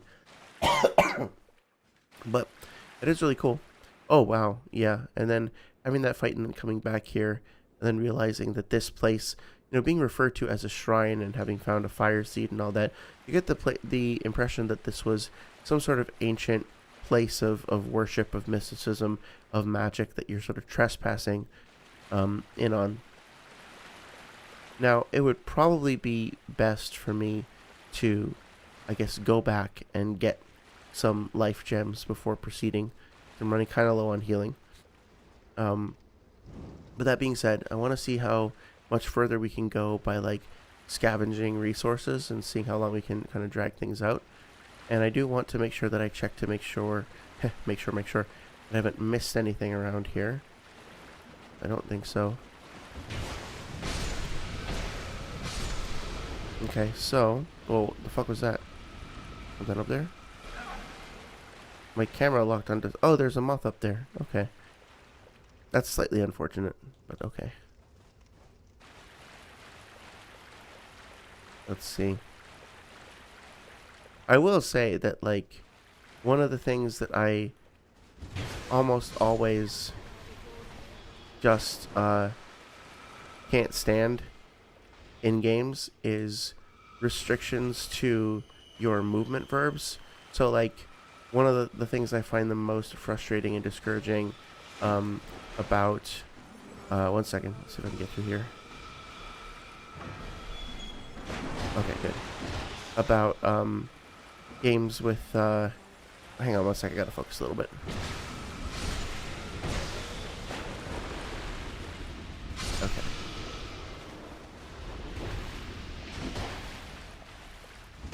me just get rid of this guy and then I'll resume the banter. Okay. So, one of the things I personally find most frustrating in video games in general is just feeling like my motion has been restricted or compromised in some way. Like, I really hate stun mechanics. I really hate feeling like my character just won't respond to what I'm doing. Like my controller is sticking or something like that, for lack of a better way of phrasing it. And I find it very sort of viscerally unsatisfying to have to wade through the water slowly, you know what I mean? And feel it kind of making my character sluggish and just drag so fucking slowly. It is really annoying.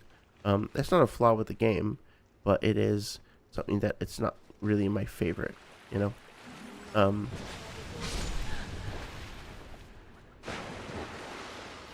I forgot to mention that sort of laughing curse pot that was making the hyena laughs outside the Milfanito's room.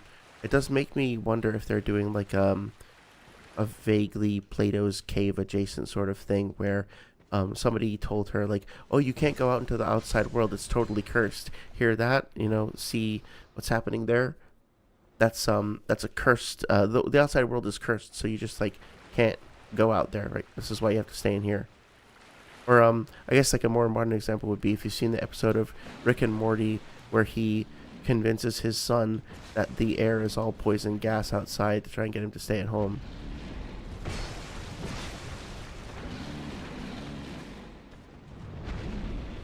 And so nominally it's being done to protect them, I guess. But is that really the intention? Hello? This is a little unfortunate, I will say. I don't think this enemy was here in vanilla. I think this was an addition.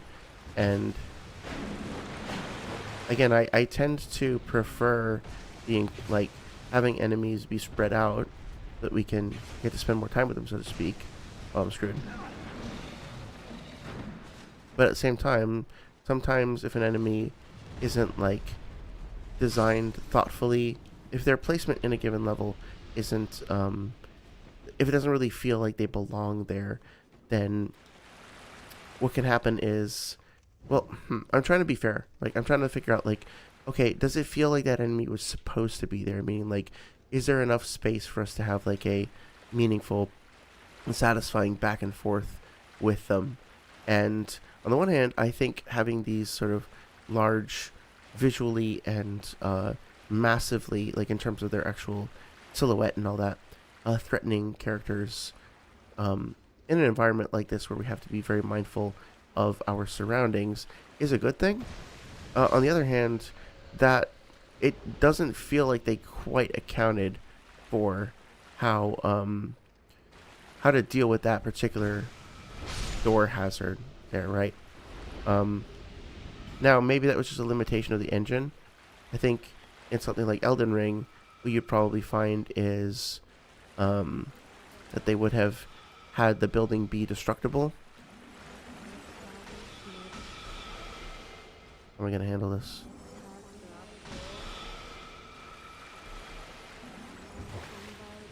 Okay, I'll just go through and get her first.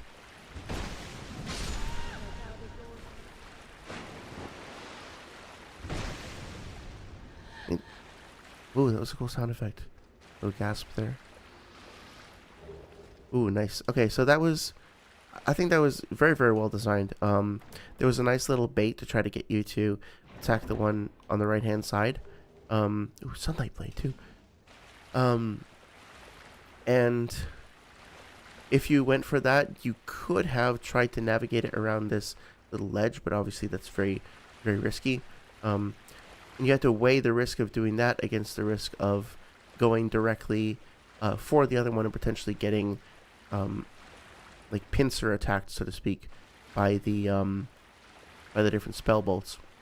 So a very nice little bait and switch there. I think that was quite effective. Kind of gave you the opportunity to pick your poison. And then that little chest there with the sunlight blade in, I'm sure that's going to be something that a lot of people are going to be excited to find. But of course, the inclusion of it as a hidden chest in the water there I think is going to be something that not a lot of people will easily find unless they have a torch and are paying very, very close attention to what's going on.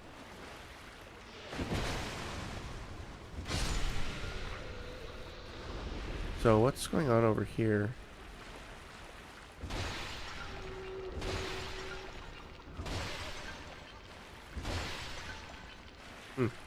It's so weird. A weird inclusion. These curse pots to just sort of be out here on their own. Oh, I see.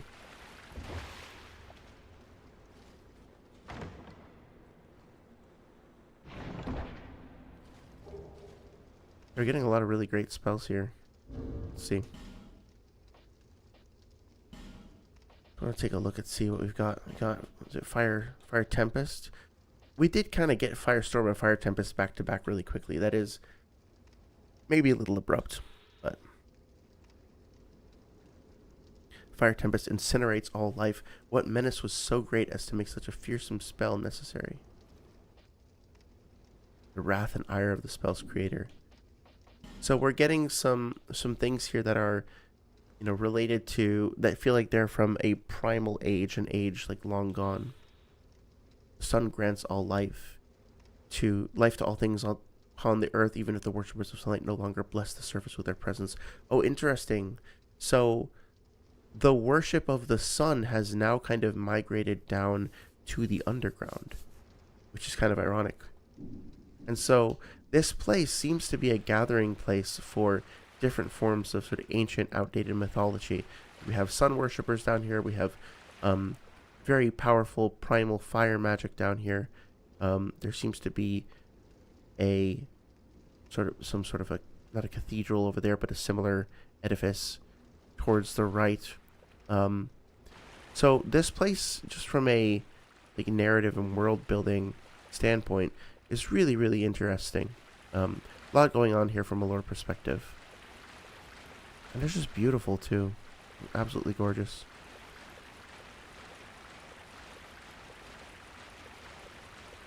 It feels ancient, and it feels powerful, but a sort of power that is, I guess, in tuned with nature, and a nature that is in turn in tuned with magic. If that makes any sense. Very natural sense of magic and wonder about this place. So obviously it's a little harder to see the lurking enemies over there coming at you from under the water, but there is also a very prominent little visual splash effect associated with them, so you can see them coming if you're paying attention. Also, this only works at short ranges, comparatively speaking, but you can... Oh, here we go. I think that's also... It's also great that they're attacking you from a long range, because it also kind of hints at different places of the level that you might be able to explore. Like, okay, obviously if an enemy just rushed at me from over there, then it must be safe to walk over there, otherwise they would have fallen through. So yeah, that's a nice way to kind of use the enemies in the space to encourage you to feel like you are somewhat safe to explore a little bit more. As for this is going to be tricky, because this is a big open space, and... Oh, that was fucking close. Oh, it's a frog.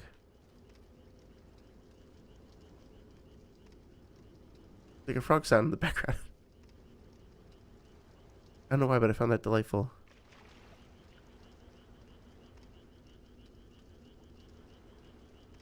Cool. Yeah, so the coming and going. That's cool. So I heard the spell kind of coming at me. Okay, so I was actually able to draw aggro. That kind of sucks.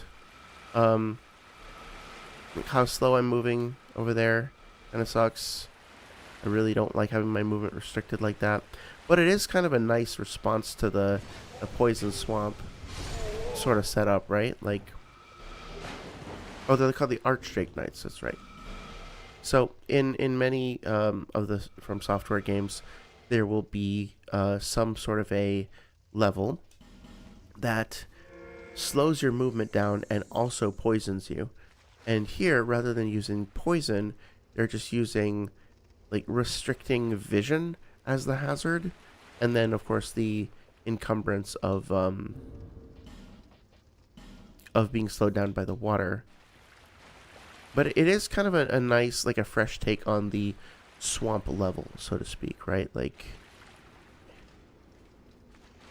but here's the thing. This is particularly challenging because I am pretty overwhelmed by... fuck, okay. That sucks. That sucks, that sucks. Okay. I hated that. Okay. So, everything... So that's actually deeply frustrating because I feel like I've been playing very reasonably, very kind of conservatively and cautiously this whole time. And I've been playing right, so to speak, right? Like, I've been doing everything I'm quote-unquote supposed to do. But because I made, like, one little mistake there... don't I have a Ring of Life Protection? Don't want to lose all those souls. I thought for sure I had at least one. Really? 1 second.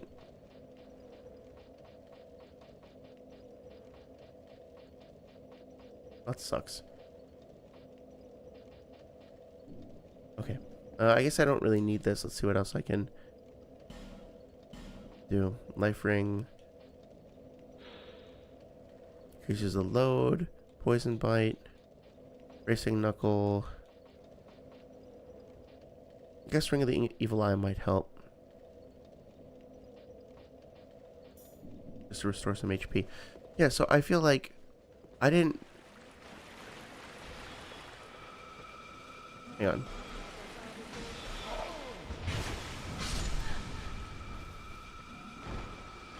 But that's the other part of the, that whole, like, rhetoric about, just using life gems. That only really works if you... using life gems and not using your Estus Flask. That only really works if you don't die, right? Like, if you do die, you're just out, like, a whole lot. So... And you could potentially get stuck. Let me see. So I think there was another shield that had more magic resistance, right? 75. And one of them have 80. 80. Okay. Okay. So anyway, to kind of go back and vent my frustrations a little bit, I do kind of feel like I was playing very well and effectively for a long period of time, and then I just kind of got cheaply overwhelmed all at once, and I feel like I got punished for basically, like, I was dealing with 2 melee attackers. I was also dealing with a 1 second. Back off. Okay, so it's hurting me a lot less. But yeah, I was dealing with 2 melee attackers, or 2 ranged attackers and a melee attacker. And also I was being restrained by my, by the water. Holy shit. And also there was that stupid fucking ledge that I couldn't get up on. Wow, is it? Okay, I really have to shield against this shit.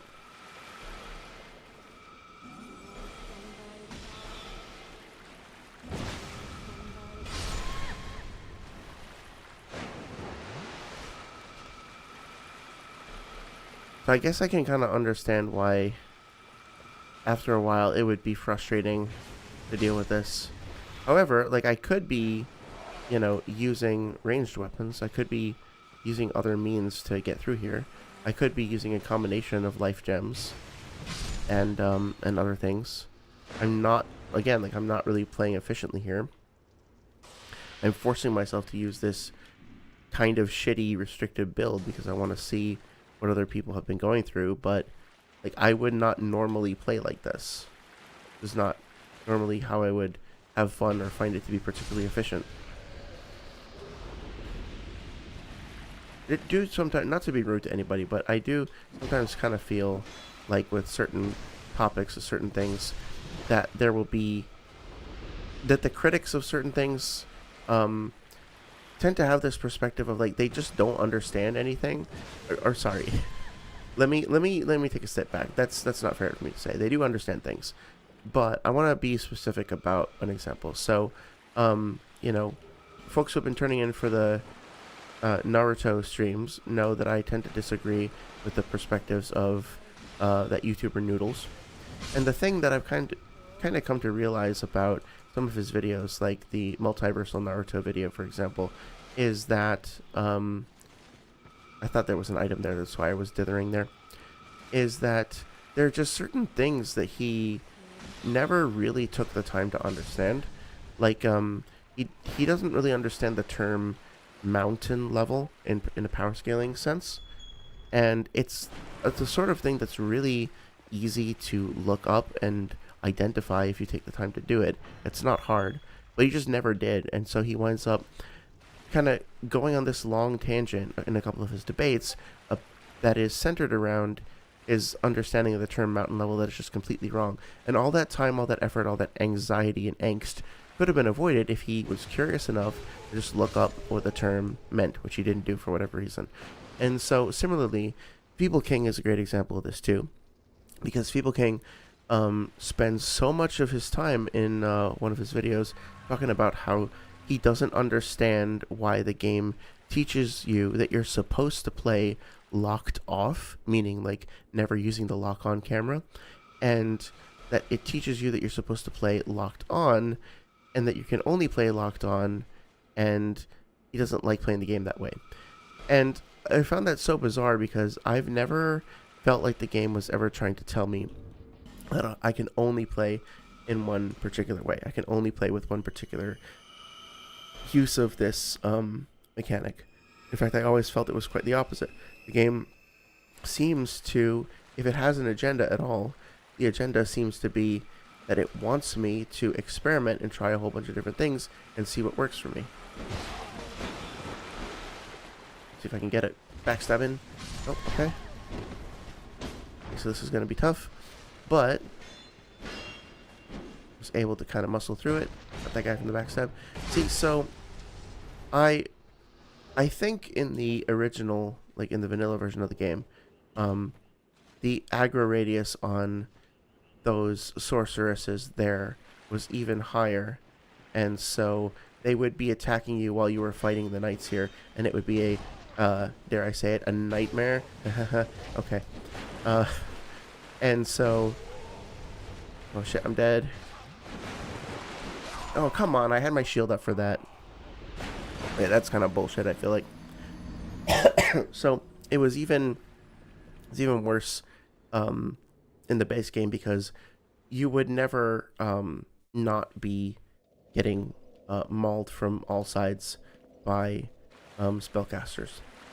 And I have to say, you know, as much as I find this area to be very beautiful and thematically compelling and all that, I how can I say, it's not really fun to deal with these guys, right? Like, the just constant, incessant barrage of attacks, getting mobbed by so many different types of enemies that you can't really see. You know, these guys are kind of annoying in that they leap out at you and claw at you. You never feel like you have a moment to breathe, and you can't really see all the hazards around you. Like, it's not, I don't find the hazard of the that stair particularly fair, because you can't really tell that it's you know, gonna prevent you from getting back up. It's so much all at once. It's just kind of overwhelming.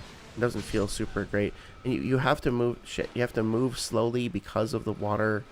You know, it's not satisfying or fun to move super fucking slowly and have your movement restricted and feel like you're moving through molasses. It just does not feel satisfying in my hands to play with this. And which is okay. Like, not everything has to be like fun and games. Having a challenge that is that you feel from a tactile sense as being genuinely like uncomfortable can be very rewarding to overcome. But when you've done that, when you've played through the challenge a couple times, you feel like you've kind of gotten and understood what you're supposed to. You've demonstrated that you can navigate the environmental hazards, you can deal with the sorceresses, and then there's like one little mistake that messes you up and then you have to go back and do everything over again. It starts to wear on you, and not in like a fun or compelling way. It's just like, oh, can I just go do something else, you know? That's how it starts to feel after a while.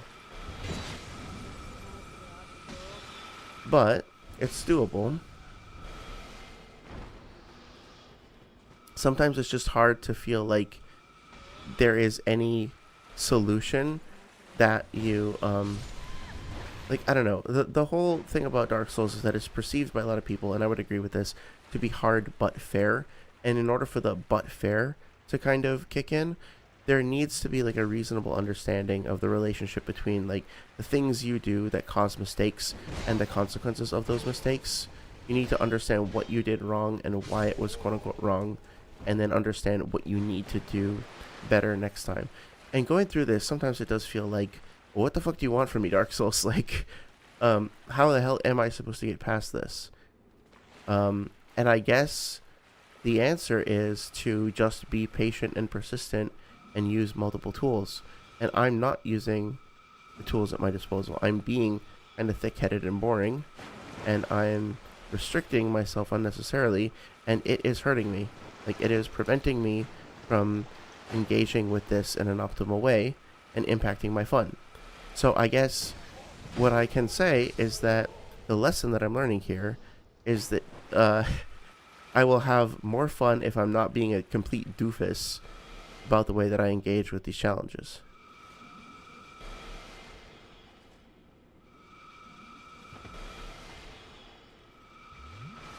Oof. That was close. That was tense. That was nice. Yeah, I can actually like muscle my way through a bunch of them. Be careful.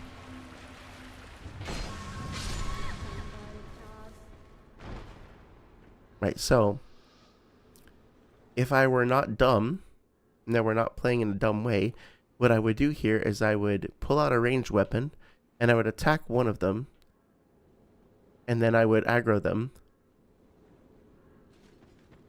and then I would... What is that noise? Oh. Yeah, so let me see. Let me see if I can do this. Can I actually draw aggro? Yep, I can. Okay, good. Okay, fuck. You're so fast.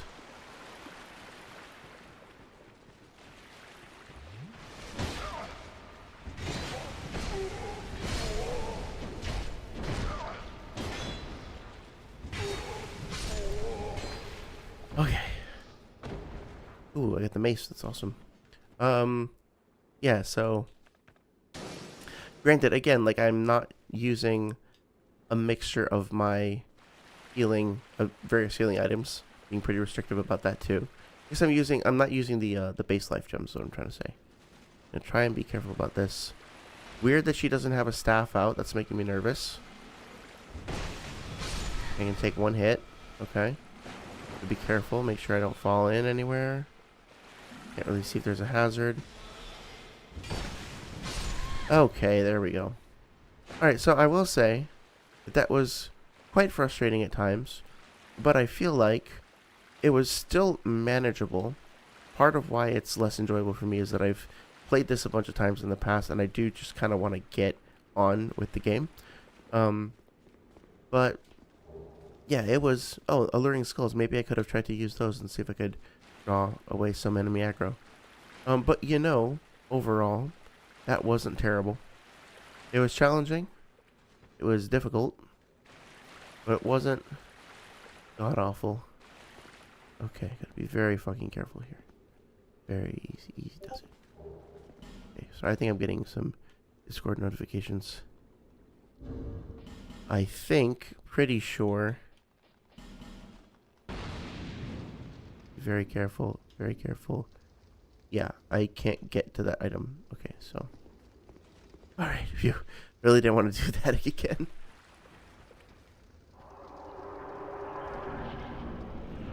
Now, I'm sure the tension that people will be feeling as they approach that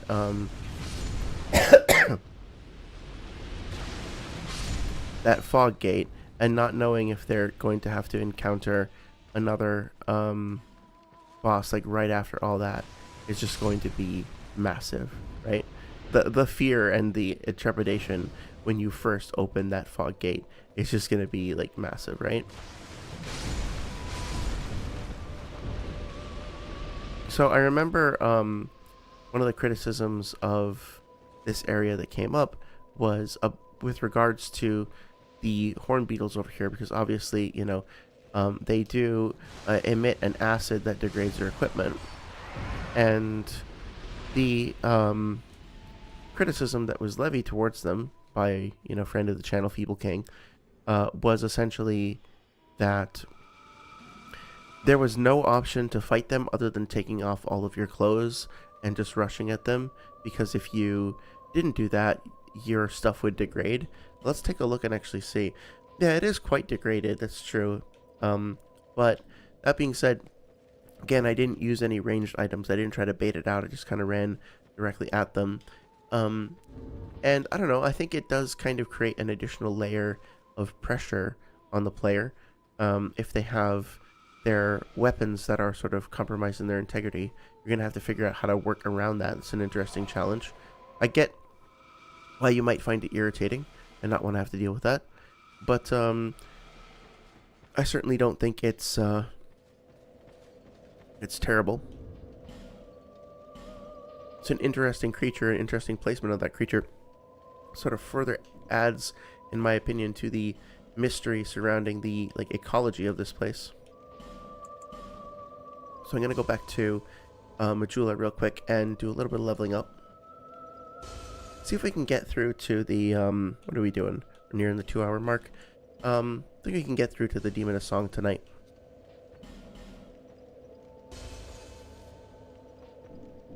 Okay. Another thing that I could do is I could just give myself access to a weapon that has literally any amount of reach. So I was noticing that my strategy of keeping my shield up was actually quite effective. However, obviously my axe is not really adapted for that sort of play. So let me take a look and see. I could use the rapier, right? It's already at +3, and that could potentially give me the option to poke while I am still, you know, kind of behind my shield. It's a nice little feature of the rapier. What else? I've got the winged spear, the B scaling index, the pike with also B scaling index and C in strength, Pate's spear, which has a B and a better base damage, that's for sure, but I need 27 dex in order to use it. How about the trident? Does that count as a spear? It does actually count as a spear, but it starts off at 120 instead of 180. What about Saint Ears? The Saint Ears, can I actually use it like a... No. Okay. It has more reach, but it's much more bulky. So, I think let's take a look at the Archdrake Mace. This could be fun to look at. Very cool weapon, but I don't think it's going to really help me with what I was trying to do. Yeah. So, let's take a moment and let's see if we can get up to 27 dex and whether or not that'll help.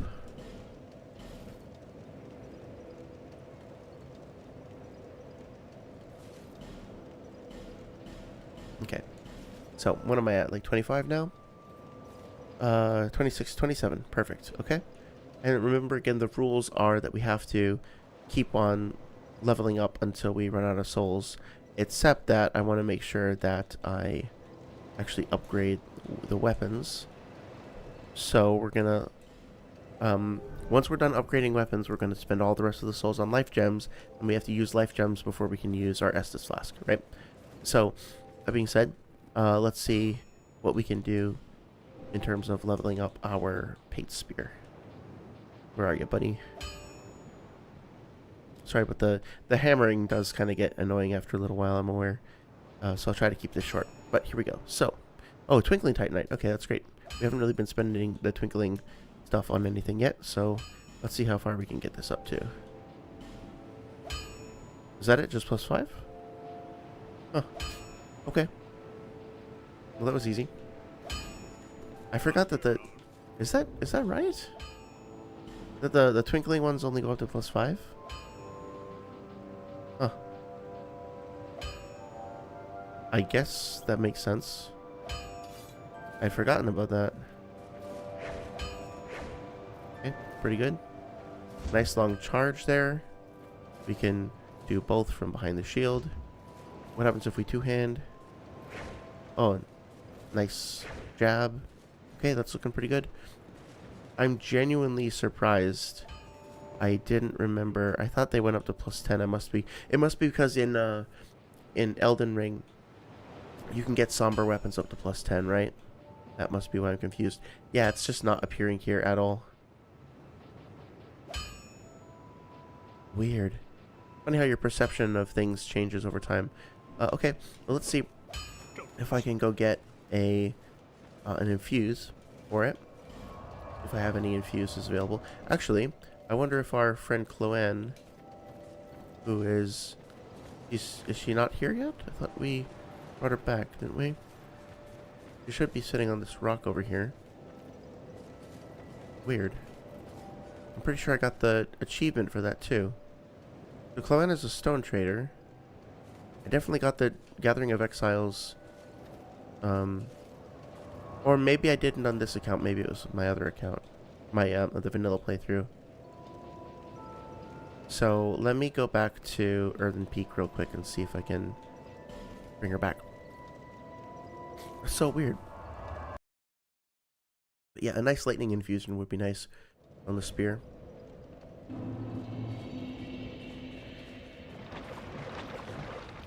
Oh, there she is. What the hell? You've been long away. Well. Okay, let's see. Don't really have what I was looking for. Maybe I have to get her to come back to Majula first. What happens if I just buy one of each of these? Will she then go back? I came here and said... I'm gonna skip through her dialogue because I think I went over it on stream before. Okay. So. Sorry. I think that should send her back. Okay. Don't usually spend too much time leveling up and going through items on stream, but I think it's helpful. So let's see, does she show up? Yeah, there she is. Okay. Oh, speak up if you need anything at all. Okay, so let me see. Oh, she still doesn't have a full inventory. I guess I have to progress No interest. story a bit more. Now, one thing I'll do real quick is I'll run over to Moglin's and I'll see if he has any armor that is more magic resistant for me. I'm glad to see. And I think, let's see. I think our current one has 70. So, or the shield has 70. What about the armor itself? Our armor has 28. Okay. I like to wear full sets usually. So this has 31, but it's really, really heavy. This is 31 as well. And this has 32, but it's also very heavy. So, that Majula theme is always so hauntingly beautiful. So I don't, this is 75, and this is 253. Okay. So, if I look at this, there's 124 defense and 28. So, obviously, that Mirror Knight set is going to be more to my advantage. Okay, so, let's do that. And, yeah, let's do the full set. Why not? Thanks. Okay. Obviously, that stuff is going to be way heavier. So, let's see. How heavy can I actually get? Oh, that's already putting me like over my weight limit. If I do this, I'm at 80. Oh, if I take this off, okay, that's better. Now, what if I take this off and put on the Royal Soldier's Ring? Okay, now I'm at 64. Looks a little bit goofy, but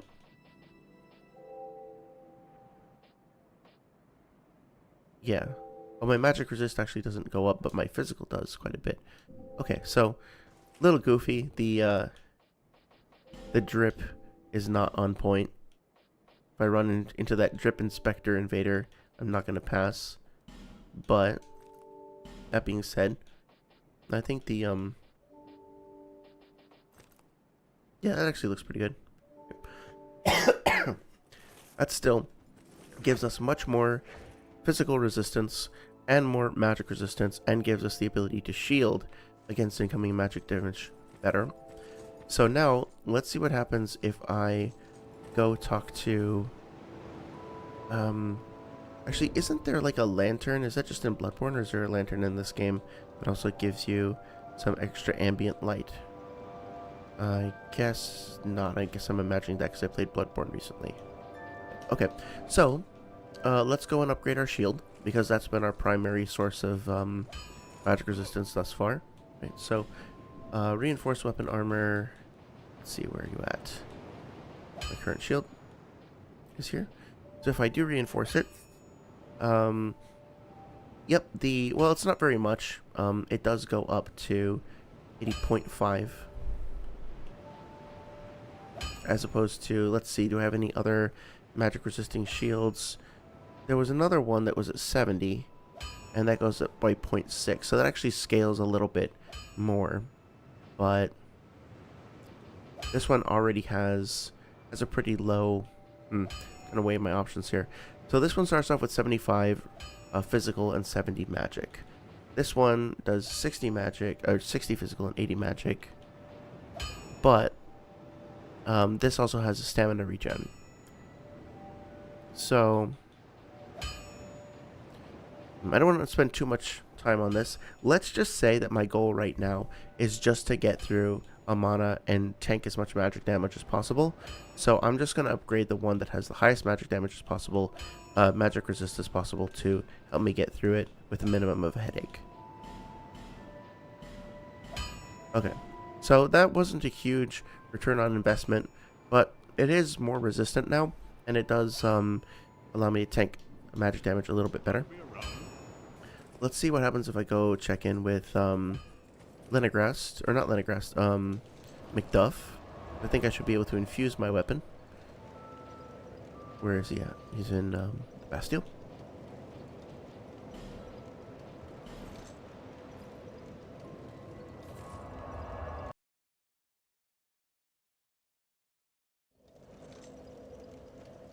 Okay, so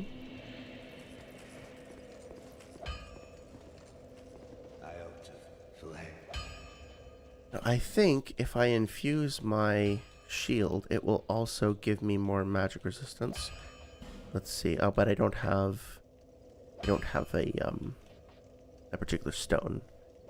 So, yeah, if I infuse it with other things, it will become more resistant to those other things. I don't have the magic stone right now, so I can't do that. That's okay. Let me just try to infuse my this over here. I think I wanted to try to do... I do actually have a magic stone. I guess you just can't infuse that shield because it already has a magic enchantment on it. Like that. Let's see. The 270 raw stone brings it up to 310, which is nice. Bleed we don't want. Poison we don't want. So 189, that's an overall increase with the dark. Let's try lightning, because I like lightning quite a bit. Additional items required. Oh, I don't have either of those? What the hell? Okay. Well, I guess I'll just do raw. Yep, because that'll still increase the damage. And then I can use some whatchamacallem. I forget the name of the thing I'm looking for. I actually don't have very many resins or serums either. Oh, that's kind of weird because I don't really use them very much. But okay. That's that. So, here, the reason why I'm doing this whole tangent is because, you know, part of the critique that I've seen of the area is, or when people get stuck in this game, what tends to happen is they tend to kind of go through and do the same thing over and over again and get very frustrated when things don't change, which I understand can be quite frustrating. but at the same time, I want to, while using certain restrictions, I also want to explore the options that the game gives me and remember what it was like to play as a novel player and look at the advantages and options that the game gives you. So I did just spend 17,000 souls, and I do now have something like 80 or 60 life gems, which is a lot, on the surface. However, that was stuff that I could have spent on more weapon upgrades, on more, on upgrading my shield and upgrading my armor, on purchasing more stones, on leveling up. There was a lot of other things that I could have spent that money on, and now it's just gone, right? Into these healing stones, which are no longer, like, refundable, so to speak. I think one thing I am going to do is put some repair powder on here. So the fact that it is possible for me to spend money on lots of healing life gems does not mean that that's a good thing that I want to do, that's advantageous or adaptive at all. It does seem like that spear is capable of thrusting through to multiple targets as well, which is kind of cool.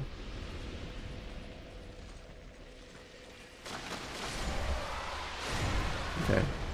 So I obviously did take some durability damage there, but it's not... Well, it is pretty intense, actually. That is kind of a lot. So I guess I can sort of sympathize with the whole, like, feeling that you need to, sorry, I lost my train of thought. That you specifically need to take off all your clothing, all your armor and stuff. Okay. So my goal here is to see if I can poke with my shield and keep my shield up long enough to shield from the magic damage, and if my recent, like, magic resistant upgrades have helped me enough to be able to manage that. So, see if I can wander through here. Actually, don't even really need to be shielded up the whole time over here, because I can just, oh, hi, use the pillars for cover. I thought you died. Hello again. Okay. Now, I'm finding that the life gems are useful, but also notice that they're taking a very long time to heal me, even if I wind up using multiple of them simultaneously. So they're not necessarily the best option that I have for burst damage. I still need to be facing her in order for the shielding effect to work. Okay. Well, that wasn't too bad. I honestly don't feel like this strategy has fundamentally changed the way I was playing so far. I guess because, realistically speaking, the amount of magic resistance that I got out of that wasn't that great. It was more like I was just finding a way to supplement my other defenses so that I could wear things that are highly magic resistant without also suffering, like, that being too much of a trade-off in other ways. But I do feel like, I guess for lack of a better word, safer walking around like this. It's definitely harder to hit them unless you're really close to them. The spear definitely has its disadvantages. It's fun to try a new weapon type. No, no, no, no, no. Oh shit, that was so close.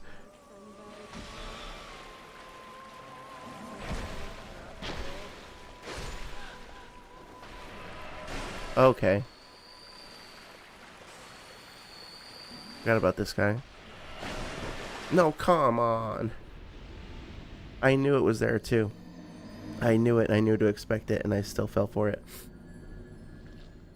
It's probably a better weapon than Pate's Spear would have been, the washing pole, because it just has like a much longer range.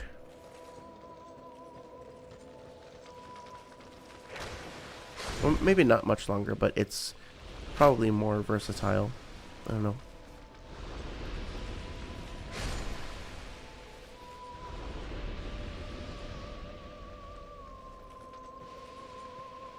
trying to think if there's a better way to deal with this.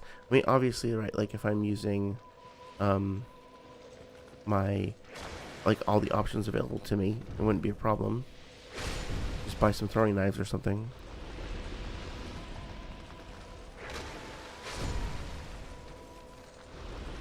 Although, this does remind me.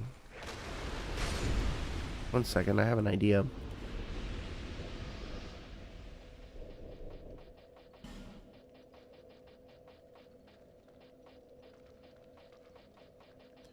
Where is it? There we go.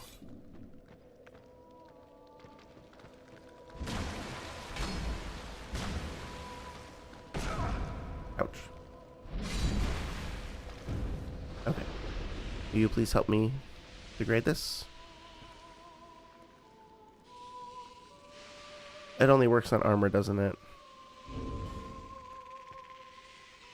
Oh, it's working on my rings. God damn it. Oh, shit. Okay, I can swap that out for something else at the end of the world. That was stupid. Oh, well. Okay. So, Pate's spear is actually already kind of damaged. But of course the Saint Tier spear is not. Of course. Oh, well. Where was I? I was like that. Add this. Wait, I think I had looking glass set. And legs. Oh, no. Maybe I didn't have this on. Okay. Should have something on, though. That looks bad. That'll do for now. Okay.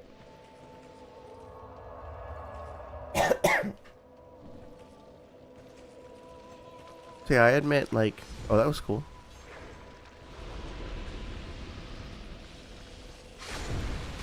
Okay, so it's actually really effective in two-handed mode.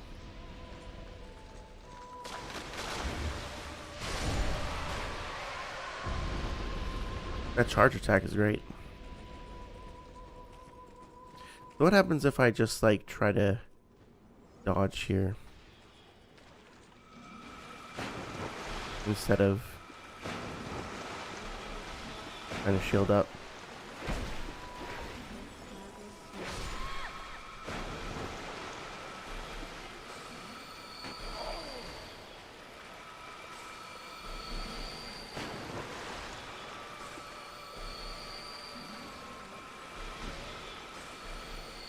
Well, that was a huge waste.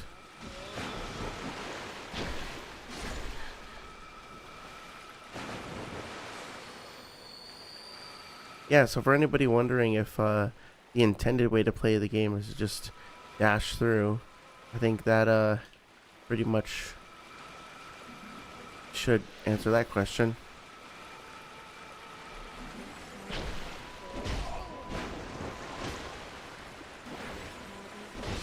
Damn it. Yep, that was really bad.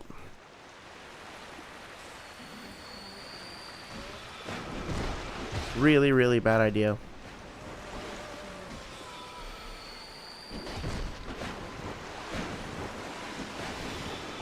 I might still be able to survive it.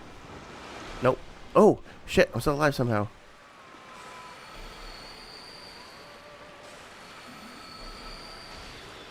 Fuck off, Kindalure.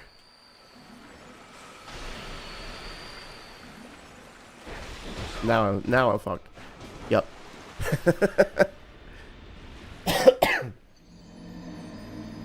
Yes, that was kind of funny, but ultimately I kind of feel stupid because spending all that money on those upgrades, and I'm just not finding the spear to be all that effective because it's so slow and jabby. I don't know.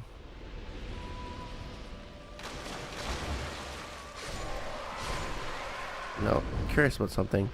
Yeah, okay, so if I time my attacks correctly there, the acid damage is actually not all that bad. I just need to make sure to time it so that I dash in and deal a burst of damage all at once. Okay, part of the reason that I'm not doing well here is that I'm getting overwhelmed, like flanked on all three sides. So that's unfortunate. So the shielding up strategy is only going to help me if I'm facing like multiples from the same direction. And if I have enough stamina to sustain my shield. That's kind of cool. It's kind of fun to turn around like that and kind of parry the shield almost. Or parry the spell.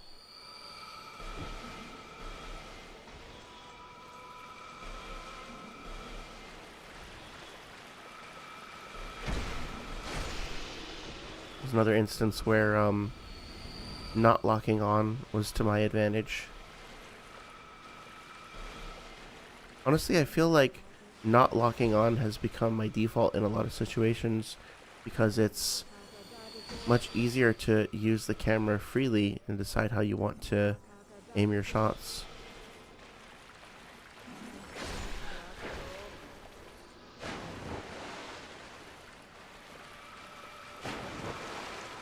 It's also not all that difficult to dodge the shots if you listen for the sound of the incoming spell. And I gotta get used to the audio cue.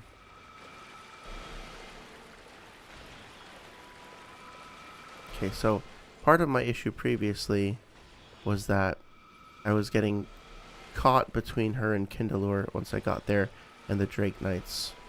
And there was a fall off over there. Let's see.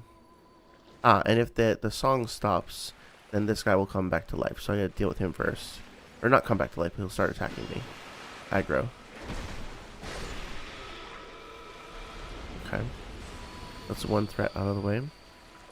Now let's see if I can deal with her without also committing to Kindler. The range is just too short. Okay. So yeah, I think I'll actually be better off fighting him if I stay over here. Let him come to me. Yeah.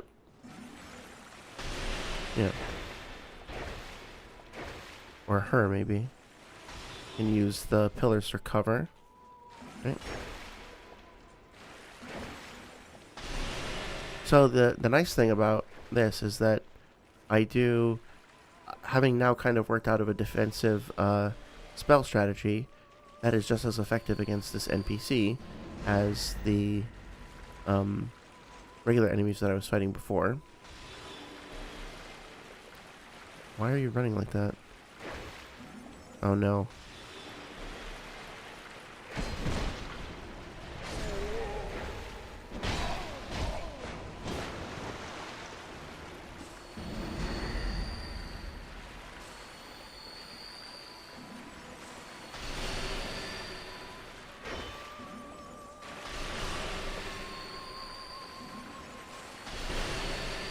Yeah, people who say that having life gems completely breaks the game, I'm sorry, you don't know what the fuck you're talking about.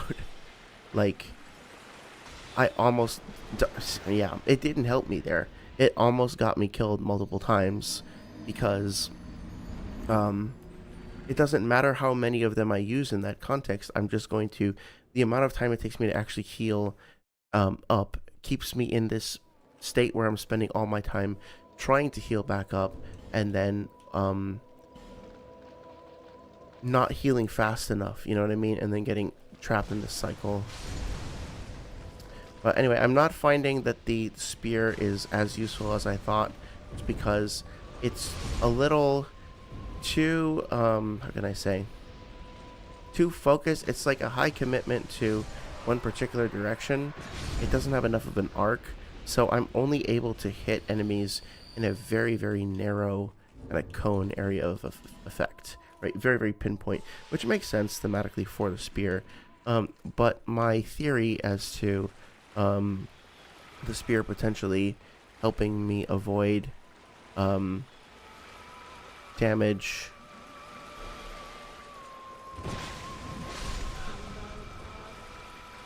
One sec. Helping me avoid damage through just like blocking the attacks as they were coming in doesn't seem to be all that helpful.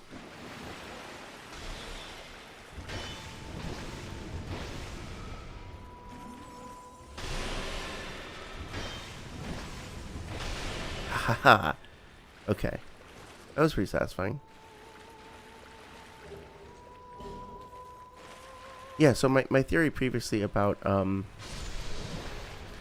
actually, before I get into talking about the spear again, we'll just mention how fucking cool that was. Like, I had been spending all this time going through this area in one particular way. I was starting to get fatigued and frustrated with how that particular method was going. And I literally, all I did really to change up my approach was, rather than going around the right side and baiting the enemy out, I went around the left side and charged in to face the enemy on his terms, so to speak. Right? Like, it was a very minor change, but that one little change is just going the other fucking direction, you know, made all the difference and totally changed the outcome of that encounter for me.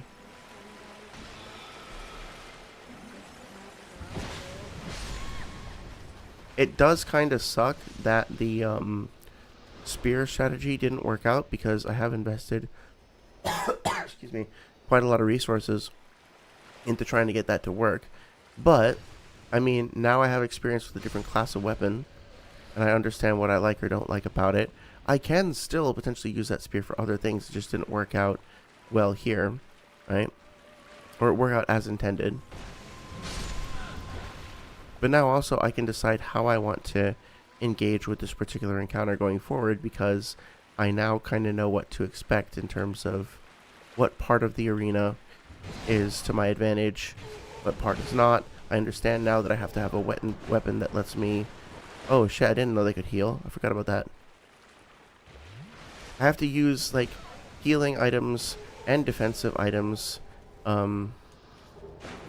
that allow me to...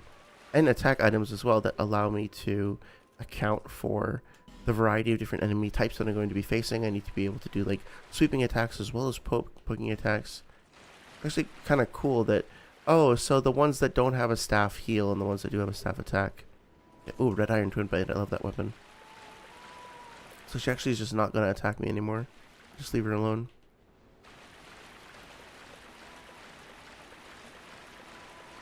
Yeah, that was great. So, again, something that I keep having this experience with this game. Something that wound up starting off as being, you know, quite frustrating and demoralizing even. Wound up completely changing once I realized that if I just varied my strategy a little bit and tailored my strategy to the challenge that I was facing, that I was, you know, much better off.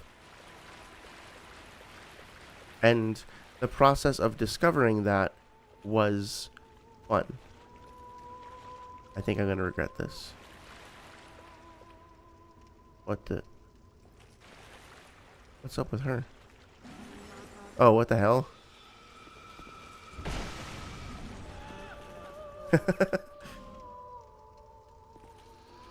That's weird. I wonder if there's, like, a lore implication for that. I'm kind of random. But anyway.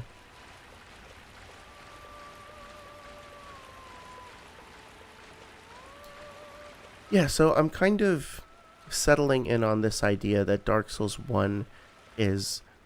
this is way too pretentious, right? It's not this simple. But Dark Souls 1 is a game, quote-unquote, about marathons, and Dark Souls 2 is a game about sprints. Like, Dark Souls 1 sets you off with these challenges. Like, the main challenge in a lot of places is just to see how long you can survive through a gauntlet of not particularly difficult individual challenges. Like, a lot of the enemies are very simple, very predictable move sets, move very slowly. They don't require a lot of high reflexes or anything like that. But the real challenge comes in the form of you being able to survive long gauntlets of them, along with environmental challenges that are thrown in, right? So, whereas this game gives you much more like highly concentrated bursts of challenges that are perhaps individually immediately more demanding, but then as long as you can get through them, then there isn't like this massive gauntlet on the other side. Like, you're not being strung out for extended periods of time like you would be on your descent down through Blighttown. You just have to find a way to deal with the challenge in front of you, and if you get through it, you can get on to the next thing. So, interesting to note that this is another Milfanito, but she obviously seems to be more withered and decayed, and I don't think she'll speak to you. She just fades away. Yeah. She seems to fade away also into a cloud of bright bugs, which is particularly intriguing. This further deepens the connection between those things and makes you wonder if maybe the bright bugs themselves are like a different form of the Milfanito, or if the bright bugs were just surrounding her because she in particular is also attuned to death or something like that. Okay, I'm gonna try and grug my way through this, no poison knives or anything like that, just gonna take it straight forward.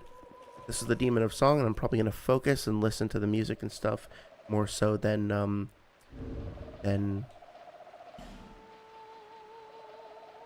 second. Yeah, I'm gonna focus more on the music and the fight and not talk as much. Listen to what's going on with the music. I'm gonna boost it up a little bit. Might actually be a little bit too loud, but I think the music for this fight is pretty cool. So let's just listen.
Yeah, so pretty easy boss fight. At least on a subsequent playthrough. I guess you could say that navigating through the level is also part of the boss fight, like playing through efficiently and all that. I do think that this is more of a spectacle boss fight. Obviously, it's not mechanically super interesting, but or maybe some might disagree. But there's not a whole lot of technical, complex stuff you have to memorize or anything. The patterns are relatively simple. The attacks are relatively simple and straightforward. But that being said, you still do need to be careful and attentive to what's happening. I like the idea of the boss only having a certain phase in which it's vulnerable. You need to pay close attention to its state and time your attacks within a specific window. You probably noticed that there was some animation weirdness, so when it grabs you, it does that check to see if you're inside the collision sphere at all, and then if you are, it teleports you to the place where it wants you to be for animations. We talked about this before. That doesn't mean that the hitbox itself is actually broken. It just means that they didn't have like a bespoke turn and grab animation, and so they're just snapping you to the location. Now I do want to try one thing. I'm going to actually maybe let's not waste the flame butterfly before we leave. Part of the reason why I turned up the music so much is that remember Matthew Matosis saying that he found the music to be all like riffs on Ornstein and Smo or something like that, and wished that there were more examples of tracks that were more experimental with stuff like Pinwheel. That track is definitely one of the more experimental ones on the soundtrack. It has a lot of dissonance, a lot of... It's kind of hard to hear in the recording, I'm sure, like over the combat sounds, but if you actually listen to the recording, sorry, listen to the actual like CD, right? Listen to it on Spotify or something like that. There's all this sort of deep, guttural, horrifying throat singing and chanting and shit that is going on kind of under the radar that adds a lot of kind of creepy bass presence to the track. I think it's also worth looking really quickly at the key to the embedded item that we got. Let's see. Yeah, so this is one of the rare things in the game where you actually have a key that is a weapon, and I believe if you consume this weapon, I forget if you get to keep it afterwards. You might actually just wind up... No, I think you do. I think you do. Let's see. Sword that opens the embedded store. Plunge the key into the embedded to bring a rhapsodic end to his fate. The once human embedded, realizing that he could never resist the temptations of the flesh, bound himself eternally with chains. Since then, he has awaited the day that somebody will find this key and bury it within his bosom. Yeah, so I didn't quite get the lore right. There's a little bit more going on there than I had mentioned. But still a really interesting story that then kind of connects those two areas, right? This area, too, is very nice. You know, a gap in the ceiling makes you wonder what this area might have been before it was ruptured, with the water flowing in from above, the roots above almost looking like a network of neurons. Again, feeling very magical, but in a way that is connected to the earth. That makes any sense at all. Now, I think there is a bonfire near here. Just need to be very careful. That's where we came from before. Yep. Okay. Now, there's a shrine. I don't know if I'll be able... There's a moth over there. I don't know if I'll be able to access it, but something that the game throws in is that the developers are well aware that it may be possible to... Hello, friends. To completely... to go totally hollow and to not have any means of unhollowing. And please don't die. No, come on. Okay, we're so close. Holy shit. But if you do run out of all your human effigies and you're totally hollow, there is a thing that opens up and unlocks for you that you can only access in that particular state. And it's very, very well hidden. It's basically a secret. But it is something you can find and does give you a way out of hollowing. If I remember correctly. And that's one of the things that I really adore about this game. Interesting flower pattern there with the two kind of happy looking dragons at the top there too. Something that I really like about this game is the way that they will throw in attacking required ahead. Things like that are just so random and obscure, and you feel like you've stumbled across a secret that has been lost to time, and that maybe you really shouldn't even, have access to. Like, you're not supposed to be here. This isn't for you. This predates you, right? This is more ancient than you can possibly imagine, but you managed to find it anyway. And that is pretty cool. Oh, not only pretty cool, I think it's something that is almost a necessary part of the Souls games, as at least part of what I love so much about them. Oh, hey, Konakun, how's it going? No worries. I'm actually going to be wrapping up pretty soon. It's a pretty chill stream tonight. No worries. I understand everybody's got life things. I don't expect anybody to make every stream or anything like that.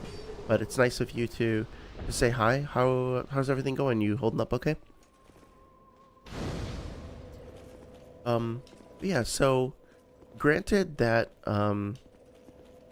old required ahead where?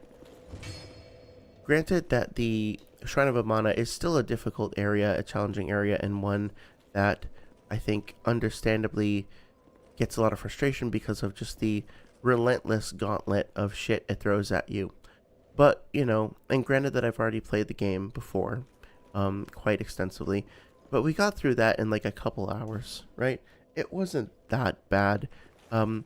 We took some time to kind of evaluate strategies and try different things, and ultimately, like, was it really worth saying that it just like totally destroys the pace of the game? Does it really ruin it? Is it really a point of no return after which the quality of the whole space plummets? Even if you hate the combat mechanics or like the combat encounter design and everything like that, does that really invalidate the mood, the atmosphere, the music, the everything else that goes into making this space what it is? I don't think so. I still think it's an incredibly well-designed space. I think that they took some risks and maybe some of those risks didn't pay off. But I think it is a potentially very difficult, very challenging gauntlet that demands care and attention and innovation from the player. But if you make that investment, not only is it a really fascinating place thematically, but it is also a place where you'll find a lot of very valuable upgrade materials and items, and also things like the key to the embedded, and spells, like a shitload of really awesome spells, but also things like the key to the embedded that I think further tie back into previous areas, make for an interesting, plot, not incentive, tie-in or something, a little nudge about the lore. So overall, I really can't hate it, even if I find it frustrating from time to time. Oh, I'm glad to hear that you're fine, Kunakun. I'm doing okay as well. I still have a little bit of a cold or something. You can hear my voice is a little raspier than normal. But overall, things are good. I've been enjoying the stream, and I've been, work has been really busy, but we've kind of hit a milestone. Oh shit! I forgot about that. I thought that was just the primal bonfires. Hello, friend. I totally forgot he could do that.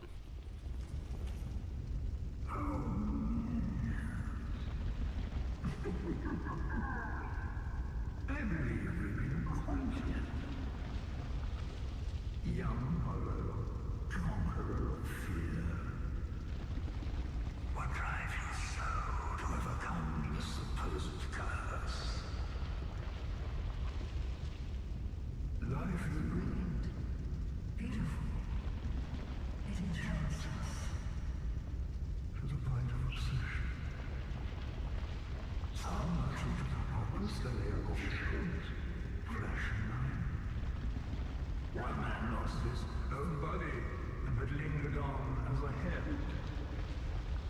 Others chased the charms of love. What is it that drives you? Once, the Lord of Light banished dark and all that stand from humanity. And men assumed a fleeting form.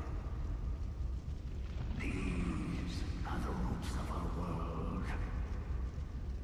Men are props in static life, and no matter how tender, how exquisite, a lie will remain a lie. Young Harlow, knowing this, do you still desire peace?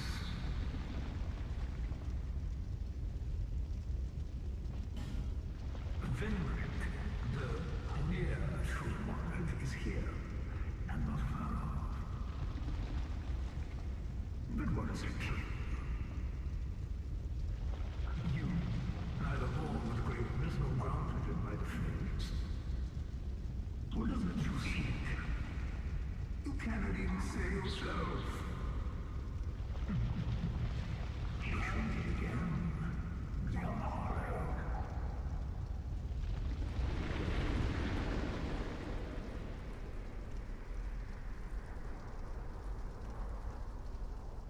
I love that character. It was so good. Yeah, so to answer your question, I'm doing quite well. Thank you for asking. Work has been a little bit challenging, but we have finally gotten to the point where we are starting to normalize. Things are starting to settle back down. We're going into a planning state for a little while, so we should be able to just kind of take a step back and recuperate. The weather is getting nicer. I do like spending time outside, especially with my dog, and I've been able to kind of go on more walks recently, which feels nice. What else? I think I think I have the statue here. What is? I don't remember what weapon the Faram sword, the Faram knight actually wears in the promotional materials and all that. I have to check. Maybe I'll just do that cosplay for the rest of the game. Yeah, everything's going well over here. 100 gorillas versus the nameless undead, who wins? So yeah, funny. I keep seeing that meme going around everywhere, and you're saying 100 gorillas. Well, I think the thing about any of the characters from the Souls games is that they have the advantage of being able to come back every time you die is just too great to overcome, I think. So even if he were just equipped with a dagger, and all that you could do on every single run was essentially just to run in and poke one of the gorillas and then die, run in, poke one of the gorillas and die. Eventually, the gorillas would need to sleep, they need to eat, they need to fan out. You would chip away at them even if it was only like hair by hair by hair, and that immortality would eventually win out, I think. So, yeah. Just notice that the presence of is it Millibeth? No, it's not Millibeth. I can't remember. Or Rosabeth, near the obelisk. The obelisk is the most kind of eye-catching thing in this space, and there it is, right next to. We have two characters that are associated with it now. It's kind of interesting. It seems to be like drawing them up towards it. So yeah, Aldia's dialogue there, very, very interesting. He seems to kind of be curious about you, fascinated with you. He seems to have kind of made up his mind that, he's seen plenty of people get totally invested in the curse of life, and some people try to fight it, some people don't. Some people embrace all the silliness and the drama that comes with life and the nature of life, whereas some people turn into husks, both in body and mind. And I feel like he's kind of seen this happen time and time again. So he looks at you as this person who neither has like fame or fate or glory or power associated with you, who is still nonetheless accomplishing all these things. And it's just like, that doesn't make sense. Like, why haven't you given into despair? And if you haven't, like, why haven't you gone hollow? Then what motivates you? Like, what could possibly keep you going? You insignificant person of no renown, with no fate, with nothing. You're nothing. It's like that scene with Kylo Ren talking to Rey, like, in the recent Star Wars movie. And I think that's up to you as a character to decide, but also it's up to you as a player to decide, like, what is the relationship that you're building with this world? What actually motivates you to keep going? Is it knowledge? Is it exploration? Is it the thrill of battle? Is it just having a mindless task to occupy you for therapy or for disassociation or for connection with other humans? What is it, right? The game is itself a representation of